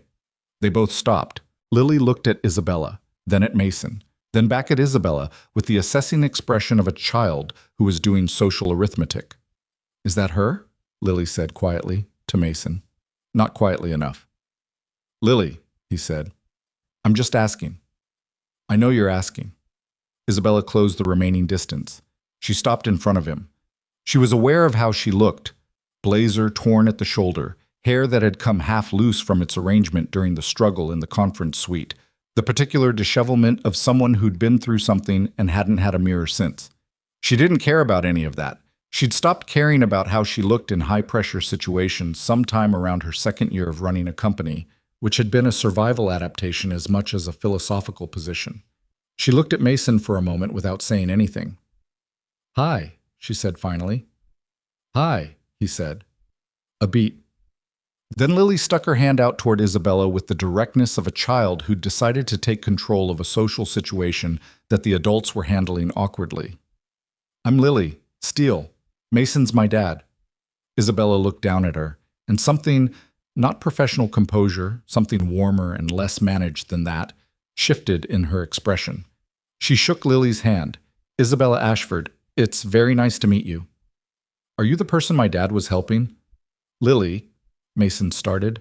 I think so, yes, Isabella said. Okay. Lily considered her with the frank, unfiltered appraisal that 8-year-olds applied to everything. You look like you're okay. I am, Isabella said. Thanks to your father. Lily looked at Mason with an expression that managed to contain approximately 5 different things simultaneously: pride and exasperation and relief, and something protective, and something that was just love, visible on her face the way things were visible on children's faces before they learned to manage them. He's pretty good at that, she said. He really is, Isabella said. Mason looked like he wanted to change the subject. We were heading out, he said. I know, I just... Isabella stopped. She looked at him directly, and she wasn't calibrating or managing or doing any of the things she did in professional situations. She just looked at him. I wanted to say thank you before you disappeared. You don't need to. I know I don't need to, she said. I'm doing it anyway. You saved my life. You saved this company's core technology, which sounds like a lesser thing but has implications that I could explain for about 4 hours if you had the time. And you did it while your daughter was sitting alone in a lobby full of armed men, which means you had more to lose than I did, and you went anyway.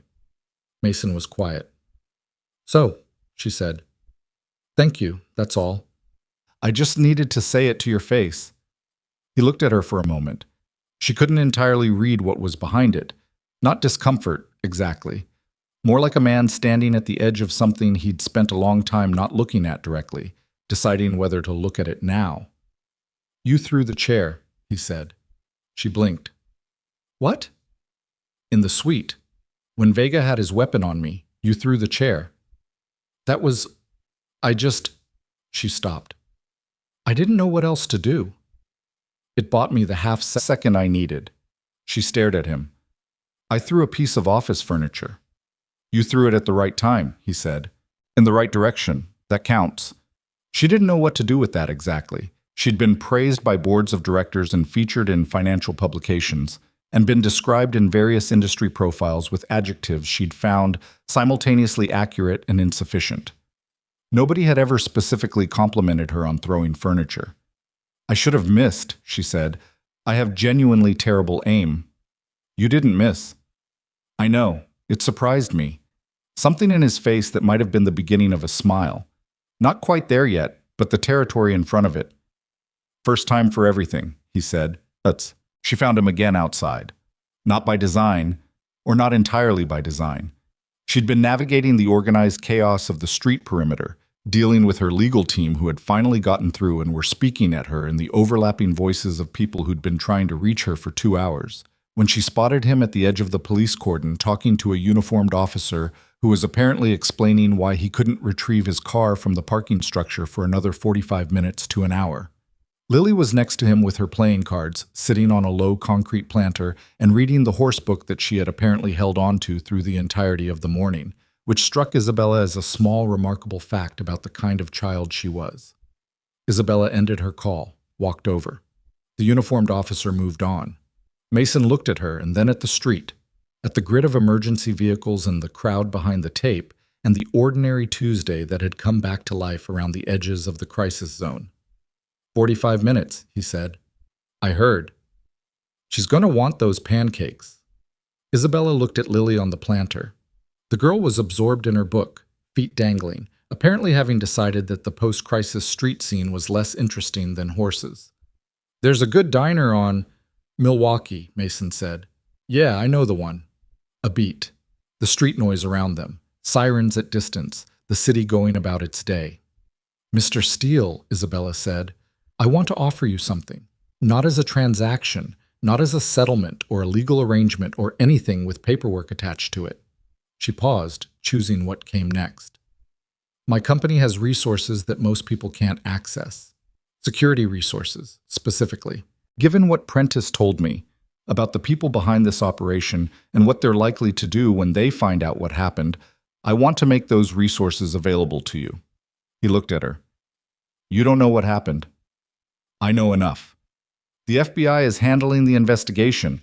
The FBI is handling what they can prove, she said. There's a gap between what they can prove and what's actually true, and in that gap is a group of people who just lost a very expensive operation and who are going to want to understand why. I know how these things work. My company has been navigating the edge of that world for 4 years. She stopped. Let me help. Not because I owe you, though I do. Because it's the practical thing and you know it.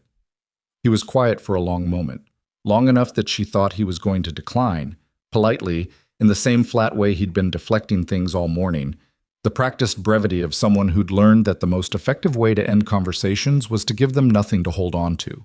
Instead, he said, "I need to think about it," which was not no. "That's fair," she said.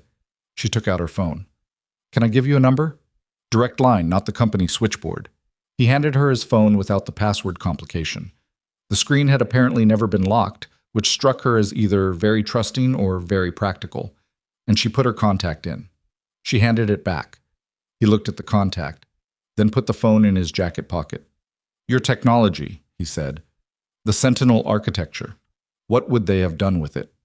She looked at him. She'd been answering a version of this question for 2 hours to federal agents, and she'd answered it carefully, with the selective precision she applied to everything in the regulatory and legal sphere. With Mason, she answered it differently. "Route manipulation," she said, "on a large scale, not stealing data. That's the version of this that people understand because it makes the news. What they wanted was access to the routing layer, the part of the system that tells defense supply chains where things are going and when. If someone with bad intentions gets inside that layer, they don't take anything. They change things, small things, over time, wrong coordinates, bad timing, things that look like errors until the errors start to add up." She paused.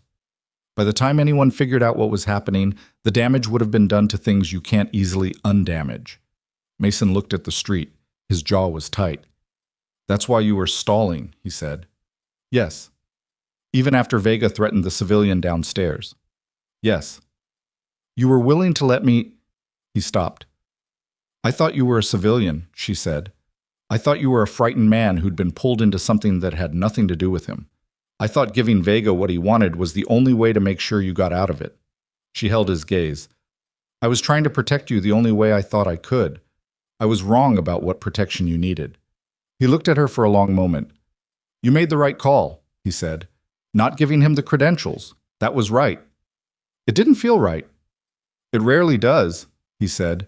"That's usually how you know it is." Lily appeared at Mason's elbow.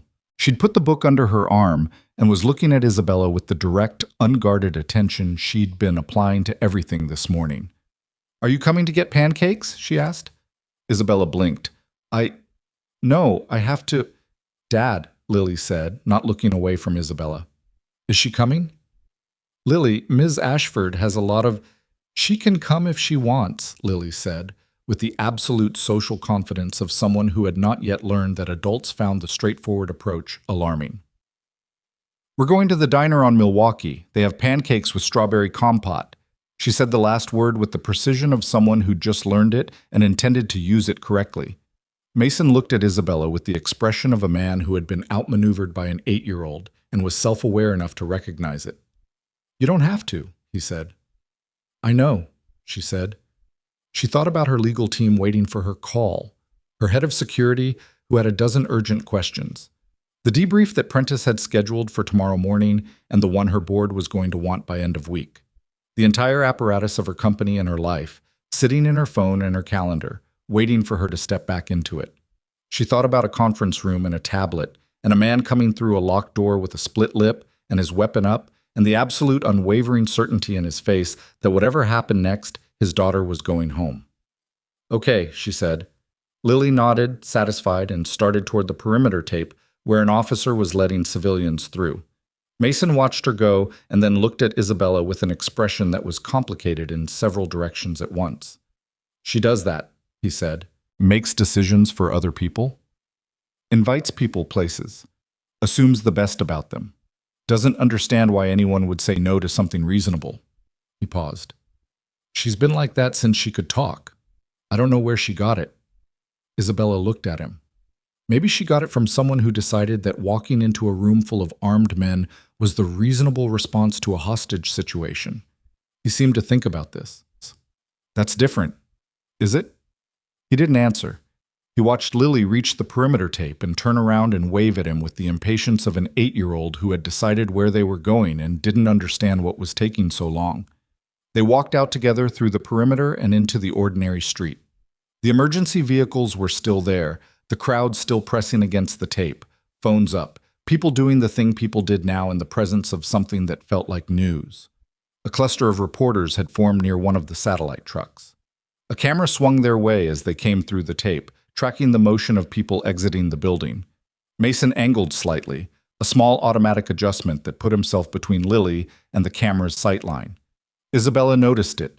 Noticed the instinct of it, the way it happened without thought, just a body putting itself in a particular place relative to someone smaller.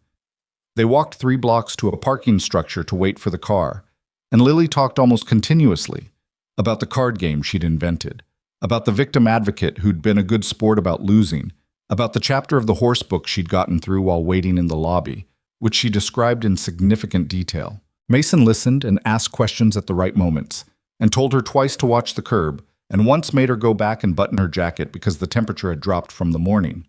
Isabella walked beside them and said nothing for most of it, just listened and felt something she couldn't immediately name, something that wasn't quite comfort and wasn't quite sadness, and lived somewhere between the two, in the territory of things you recognized as good, precisely because you understood how easily they might not exist. They waited for the car. The city moved around them. Lily finished her account of the horse book and then looked up at Isabella. "Do you like horses?" she asked. "I don't know very much about them," Isabella said honestly. "I can tell you about them," Lily said. "I know a lot." "I believe that." "It's not boring. It sounds like it would be boring, but it isn't." "Lily," Mason said mild, "I'm just being honest. People think horses are only interesting if you ride them, but that's not true. They're interesting because of how they think. They're prey animals, which means they think about everything differently than we do because we're predators." Isabella looked at her. "That's actually interesting." "I know," Lily said, without a trace of irony. Mason's phone buzzed. He looked at it, said something brief to whoever it was, put it back. "Car's ready?" he said. 15 minutes. "Okay." Lily sat down on the concrete planter she'd found, opened her book, then closed it again and looked at Isabella. "Are you going to be okay?" she asked. "From today, I mean." The question landed in a way Isabella hadn't anticipated. "Yeah," she said after a moment. "I think so." Lily nodded with the gravity of someone who took the answer seriously. "Good," she said. "You seem like you'd be good at being okay." She opened her book again. Isabella looked at Mason. He was watching his daughter read with that particular expression she'd seen on his face in the lobby, the one that existed below whatever else was happening on the surface, the look that didn't have anything to do with tactics or threat assessment or any of it, just a man watching the person that mattered to him and letting himself have the moment. He felt her look and glanced over. "She's not wrong," he said quietly. "About what?" "That you seem like someone who'd be good at being okay." Isabella thought about the conference suite, the chair she'd thrown, the 4.5 minutes she'd sat across from a man with a weapon and held on to the decision that she'd made, not because it was easy, but because it was right. The thing she'd held on to, even when she thought holding on to it meant someone else was going to pay for it. "I'm working on it," she said. He nodded. 15 minutes later, the car came. The diner on Milwaukee was the kind of place that had been there long enough to stop trying to be anything other than what it was. Vinyl booths the color of old mustard, a counter with swivel stools where the same 3 retired men apparently sat every morning based on the way the staff greeted them without looking up. A laminated menu with photographs of the food that had been taken sometime in the previous decade and bore only approximate resemblance to what actually arrived. Coffee that came fast and hot and without being asked for, which Mason considered one of the more reliable indicators of a good diner, the same way he considered unprompted bread at a restaurant a sign that the kitchen understood hospitality at a molecular level. Lily slid into the booth first and went directly for the menu, even though she already knew what she wanted, because looking at menus was something she did as a matter of principle. Mason sat across from her. Isabella sat beside Lily, which had been Lily's doing. She'd simply moved in first and left the geometry of the booth to resolve itself, and which resulted in Mason sitting alone on one side of the table, looking at both of them, which he found mildly exposing in a way he didn't examine too closely. The waitress came. Lily ordered the pancakes with strawberry compote and a hot chocolate. Mason ordered eggs and coffee. Isabella ordered coffee, and then, after Lily gave her a look of quiet judgment, added the pancakes as well. "Good choice," Lily said. Thank you for the peer pressure, Isabella said. I prefer encouragement. Of course you do. Mason watched this exchange with the expression of a man trying to determine if what was happening was a good thing or a complicated thing, and finding that the answer was probably both, and that he wasn't sure what to do about either. The coffee came. He wrapped both hands around the mug and let the heat work into his knuckles, where the bruising had deepened over the past 2 hours into the dark, specific purple that meant it was going to be ugly for a week. His shoulder had stiffened further during the walk. The cold air hadn't helped, and when he'd taken his jacket off to hang it on the booth hook, he'd done it slowly, without drawing attention to it. But Isabella had noticed. He'd seen her notice and seen her decide not to say anything, which he appreciated. Lily was telling Isabella about the horse book again. Not the same summary she'd given before. A different layer of it. The part about the main character's relationship with her father, which she described with the particular emotional investment of a kid who found a version of something familiar in a story and couldn't entirely articulate why it mattered to her. Mason listened and drank his coffee and looked at the table. 4 years. He'd spent 4 years building something that looked like a normal life from the outside and felt, most days, like a reasonable approximation of one from the inside. The apartment in Wicker Park. The job. Project management for a mid-sized construction firm. The kind of work that used enough of his organizational instincts to keep him functional without requiring anything he wasn't willing to give. The school runs, the grocery runs, the Thursday soccer practices, and Saturday piano lessons, the burned eggs, and the holes in shoes, and the $17,000 in a college fund that a bank had managed to misfile. He'd built it deliberately and carefully, and it had cost him something to build. Not the big dramatic cost that people imagined when they thought about men who'd done what he'd done and then tried to stop doing it, but the smaller accumulating cost of choosing restraint every day, of walking past situations. His instincts flagged and reminding himself that his instincts were calibrated for a world he didn't live in anymore. Today had cost him something different, not the physical toll that was temporary, familiar, the kind of damage that healed. What today had cost him was the careful fiction that he'd fully separated himself from what he'd been. He hadn't. He'd known that, intellectually, the way you knew things about yourself that you'd rather not look at directly.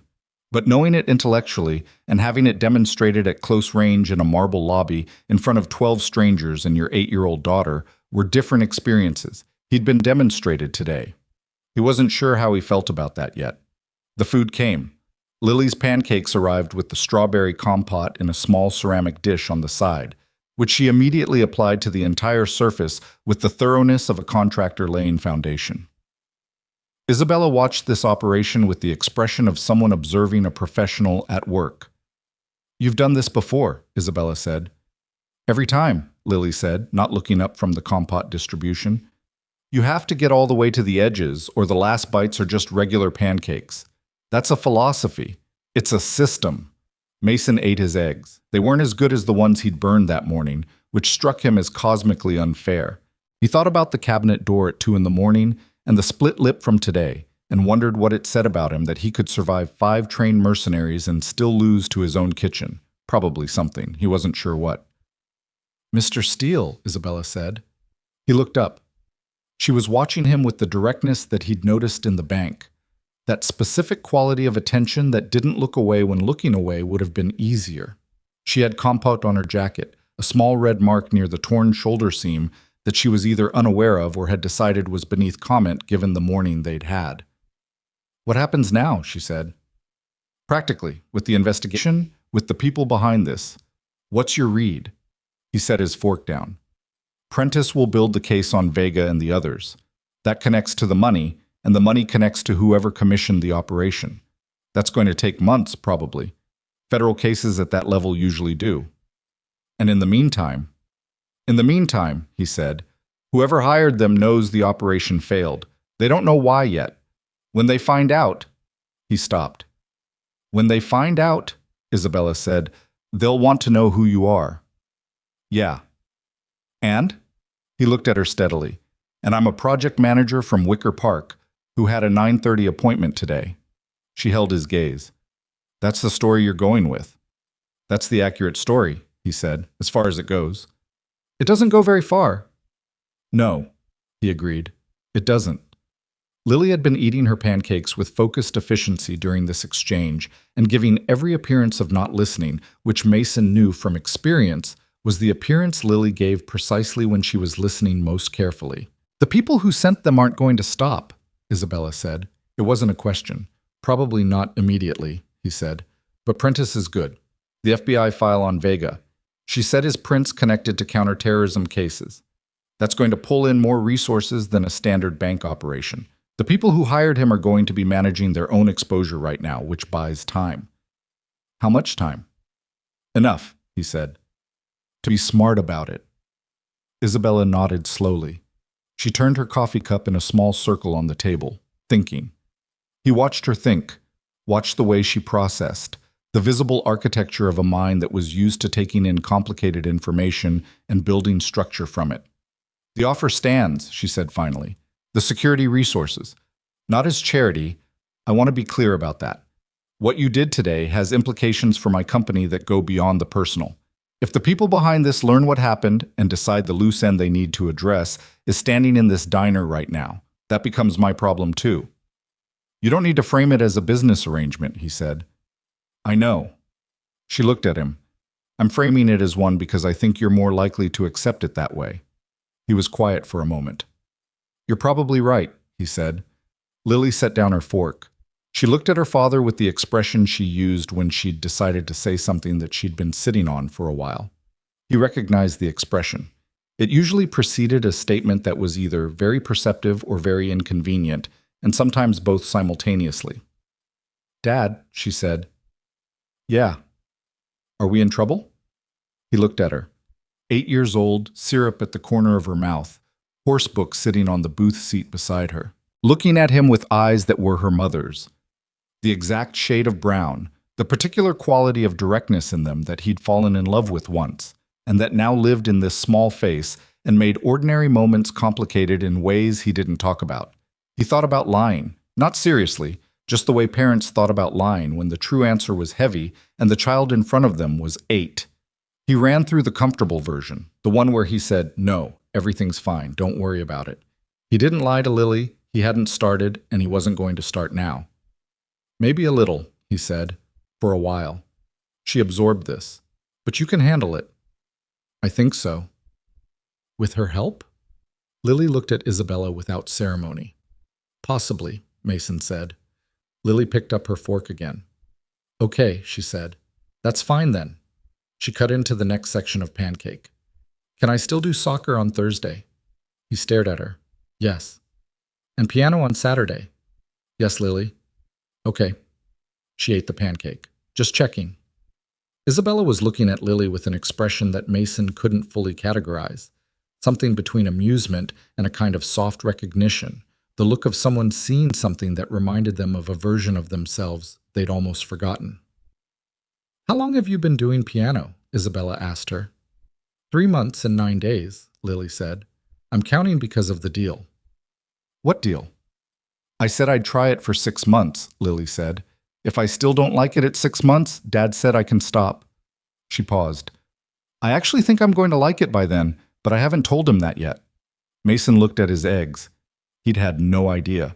He had genuinely, completely had no idea, and the knowledge of it, that his daughter had been quietly changing her mind about something for 3 months, and had kept it to herself, not out of deception, but out of some private 8-year-old reasoning that she wasn't ready to share yet, settled into him like something warm and entirely unexpected. "Why haven't you told me?" he asked. Lily shrugged, a small one-shouldered lift. "Because you'd make a thing of it."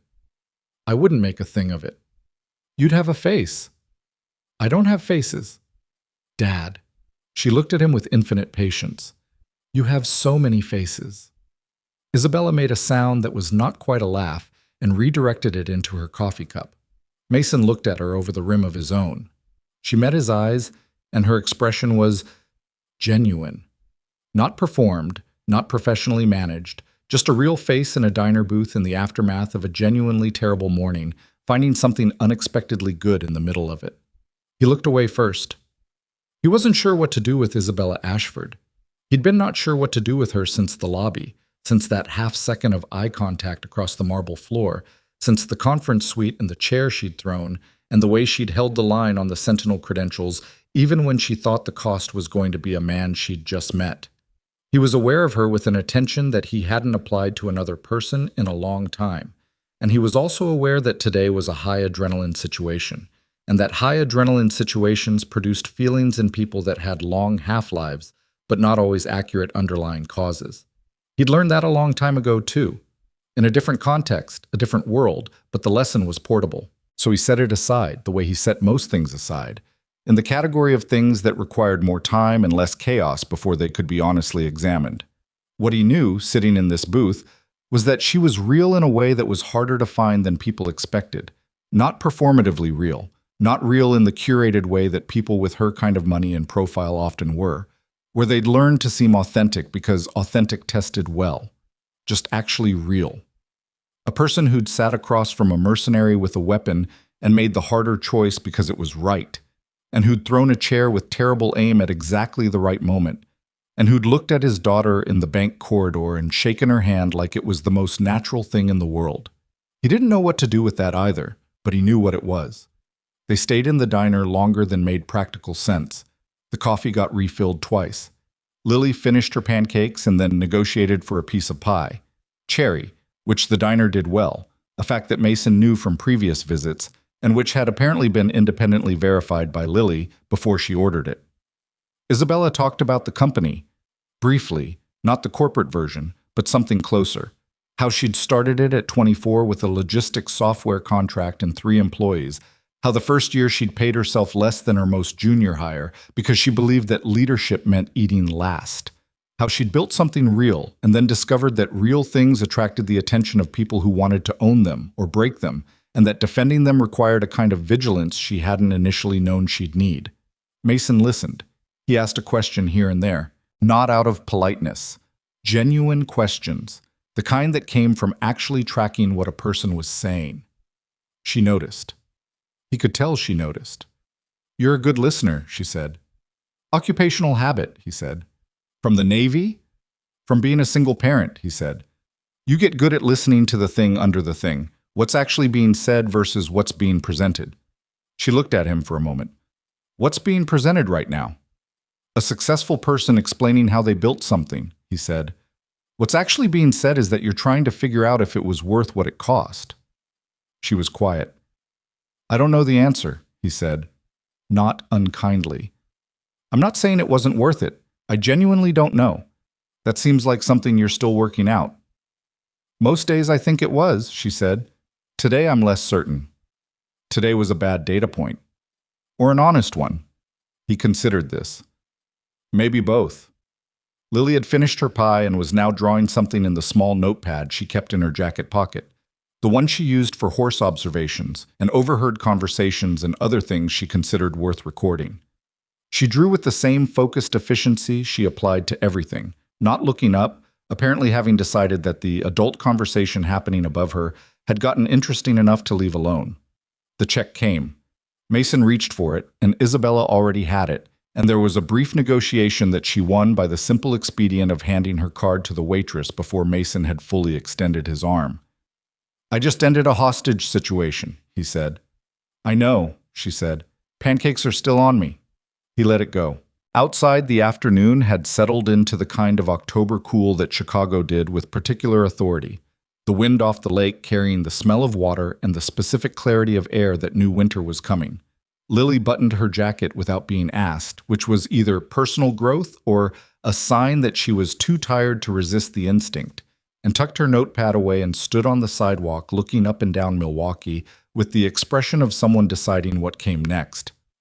"I'm tired," she announced. "Yeah," Mason said. "Me too. Can we go home?" "That's where we're going." She looked at Isabella. There was a brief silence of the kind that 8-year-olds engineered with the social precision of someone who understood the mechanics of a moment without being able to name them. "You should come see our apartment sometime," Lily said. "It's not very big, but Dad made a really good bookshelf." "I built it," Mason said. "From a kit. Let's not oversell it." "It has good shelves," Lily said to Isabella, with the tone of someone providing objective testimony. "He also makes pretty good eggs when he doesn't burn them." Lily. I'm just giving her information. She doesn't need that information. She might, Lily said, with the particular serenity of someone who had decided how a conversation was going to go and was waiting for everyone else to catch up. Isabella was looking at Mason with an expression he'd begun to recognize, the one that lived between amusement and something more considered, the one that looked at him like he was a problem she found more interesting than most problems. The bookshelf sounds worth seeing, she said. To Lily, not to him. Come whenever, Lily said. I'll show you the horse books. I have 7. I'd like that, Isabella said. Lily nodded, satisfied, and started toward the car that was parked half a block down. Mason watched her go and then looked at Isabella and did not say any of the things he thought about saying, because most of them were either too much or too soon, or both. And he'd learned a long time ago that the things worth saying usually had a right time, and that the right time was not always immediately. Thank you, he said, for the pancakes. Thank you for being in that bank this morning, she said. I had an appointment. Mason. She said his name directly, not Ms. Ashford formal, not the careful distance of the first hour. Just his name, like she'd decided something. You walked into a vault room and you came back out and you found your daughter, and you walked out of a hostage situation like it was an errand. You have been doing that thing all day where you make it smaller than it is. He looked at her. I understand why, she said. I think making it small is how you've been living your life for a while. Making the big things small so they fit inside a regular life. So you can be just a dad in Wicker Park who drives an old car and has a bank appointment. She paused. I'm not saying that's wrong. I think Lily is who she is partly because of how hard you've worked to make things feel normal for her. That matters. What I'm saying is, she stopped, chose what came next with care. Don't make today so small that you forget what you are. He was quiet for a long moment. Down the block, Lily had reached the car and turned around and was making the expression she made when she was waiting for something and found the waiting unnecessary. I know what I am, Mason said. I've always known. I just needed to figure out how to be that and also be something else at the same time. Did you figure it out? He looked at his daughter standing beside the old Impala in the October light, jacket buttoned, horsebook under her arm, looking back at him with the patient certainty of someone who had never once doubted that he was coming. Getting there, he said. He walked to the car. Isabella walked with him, and at the car they stopped and she shook his hand, properly, the way she'd shaken Lily's hand in the bank corridor, like it meant something, and he shook hers back. Call me, she said, when you've thought about it. The security arrangement. I'll call you, he said. She looked at him for one more second. I'll be waiting. She flagged a cab from the street. Got in. The cab pulled into traffic and was gone. Mason stood beside the Impala for a moment, not watching the cab go, just standing in the afternoon air, with the city moving around him in its ordinary, enormous way. Dad, Lily said. Yeah. She's nice. Yeah. Do you think she's nice? I just said yeah. I know, but sometimes your yeah means yes, and sometimes it means I'm thinking about it. He opened the car door. Get in, Lily. She got in. He walked around to the driver's side and got in and sat for a second with his hands on the wheel before starting the engine. His shoulder ached. His lip had stiffened. There was a bruise on his forearm that he'd forgotten about until the seatbelt crossed it. Dad, Lily said. Today was really scary. He looked over at her. She was looking straight ahead, her book in her lap, not performing anything, just saying the true thing the way she said true things, directly and without ceremony. Yeah, he said. It was. Were you scared? He thought about this honestly. Not the way you'd think, he said. I was scared about you. The whole time. Everything else was... He paused. I knew how to handle everything else. I didn't know what was happening with you, and I couldn't see you, and that was the hard part. She nodded. She turned this over, the way she turned things over. I was scared, she said. But I kept thinking, you're going to come back. Like I knew you were going to come back. She paused. Is that weird? That I knew? No, he said. Because some of the other people, the grown-ups, they were really scared. Like they didn't know how it was going to go. But I kept thinking my dad is going to handle it. She stopped. I don't know, I just knew. He started the car. He sat for another second before pulling out. There were things he'd never told Lily about who he'd been. She knew he'd been in the Navy. That was the version he'd given her, simple and true as far as it went. She didn't know the specific shape of what 12 years in the Navy had meant for him, the places it had taken him, the things he'd done, and the things he'd seen done. She didn't know because she was 8, and because there was a version of the world he'd wanted her to have for as long as she could have it. One where her father was just her father, not a symbol of anything, not a category, just the person who burned eggs and fixed shelves and showed up at school pickup and knew when she was faking the piano practice and when she was actually trying. He didn't regret not telling her. He'd made that choice with his eyes open. But sitting in the car in the October afternoon, he thought about what she'd just said. I just knew. And he thought about the fact that maybe children understood things about their parents, that their parents didn't know they understood.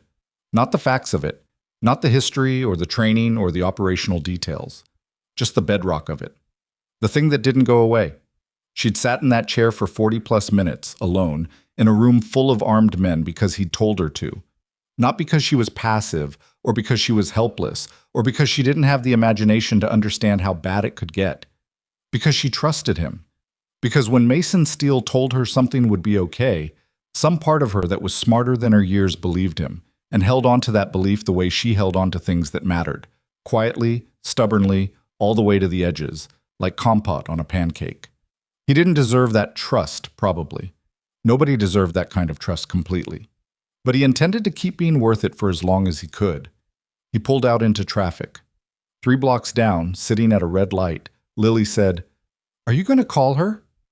I said I would. I know, but are you going to? Yes, Lily. Okay. She opened her book. Good. The light changed. He drove. Chicago went past the windows, the storefronts and the side streets and the particular texture of the city in fall. The trees along the boulevard in the early stage of turning, the scaffolding on the building on the corner that had been under renovation since spring.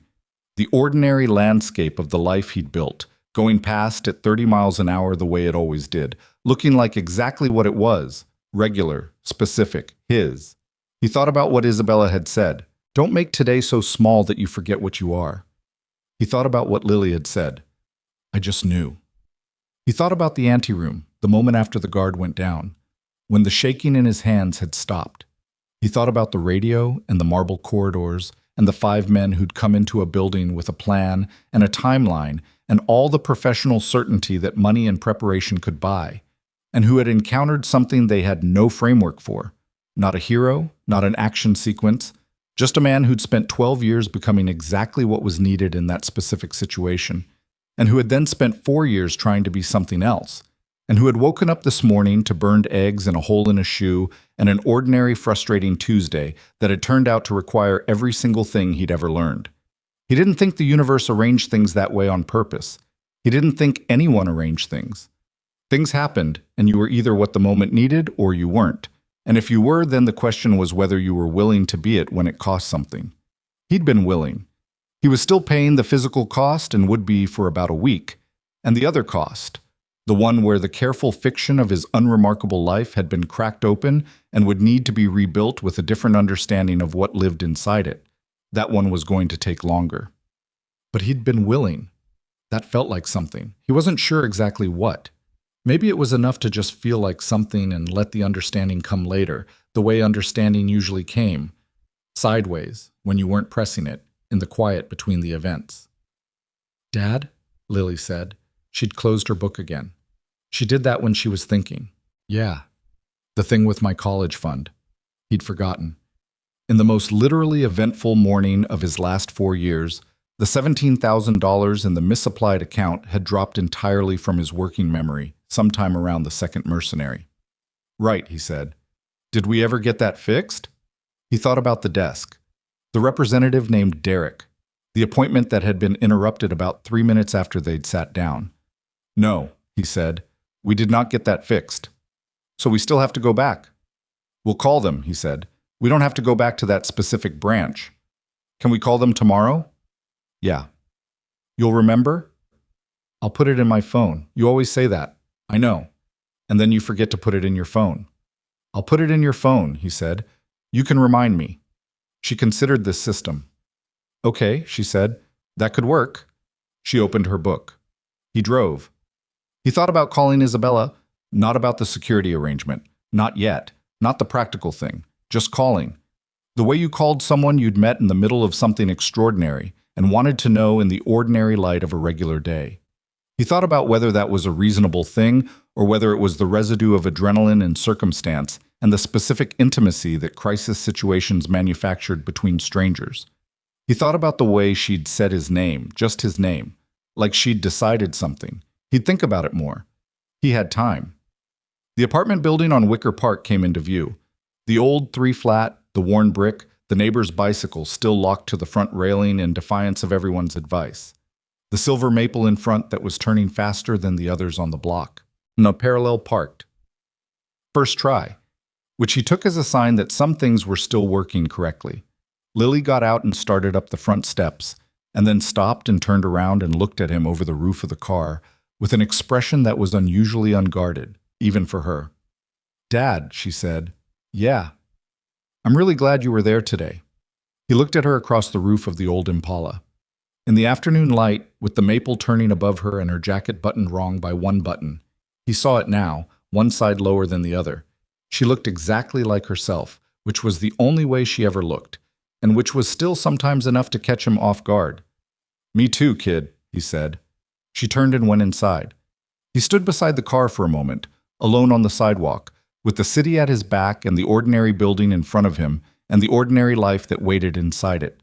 The lopsided bookshelf, the cabinet door at 2 in the morning, the permission slip he kept forgetting to sign.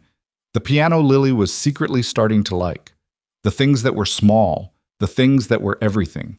He was a man who knew how to do extraordinary things in extreme circumstances. He was also a man who burned eggs and forgot to put things in his phone and built furniture from kits and showed up every single day for the one person who needed him to show up above everything else. He was both of those things. He'd probably always be both of those things. The question, the one he'd been turning over for 4 years, and that today had opened up again in a new way, wasn't which one was real. They were both real. They'd always both been real. The question was whether he could stop treating them like they were in competition. He locked the car, went up the steps, fixed Lily's jacket button in the hallway over her mild protest with the practiced efficiency of a man who had done this several hundred times and would do it several hundred more. They went inside. The door closed behind them. Outside, the maple went on turning in the October wind, one leaf at a time, the way things changed when nobody was watching, slowly, completely, without any drama, in the ordinary light of a Tuesday afternoon.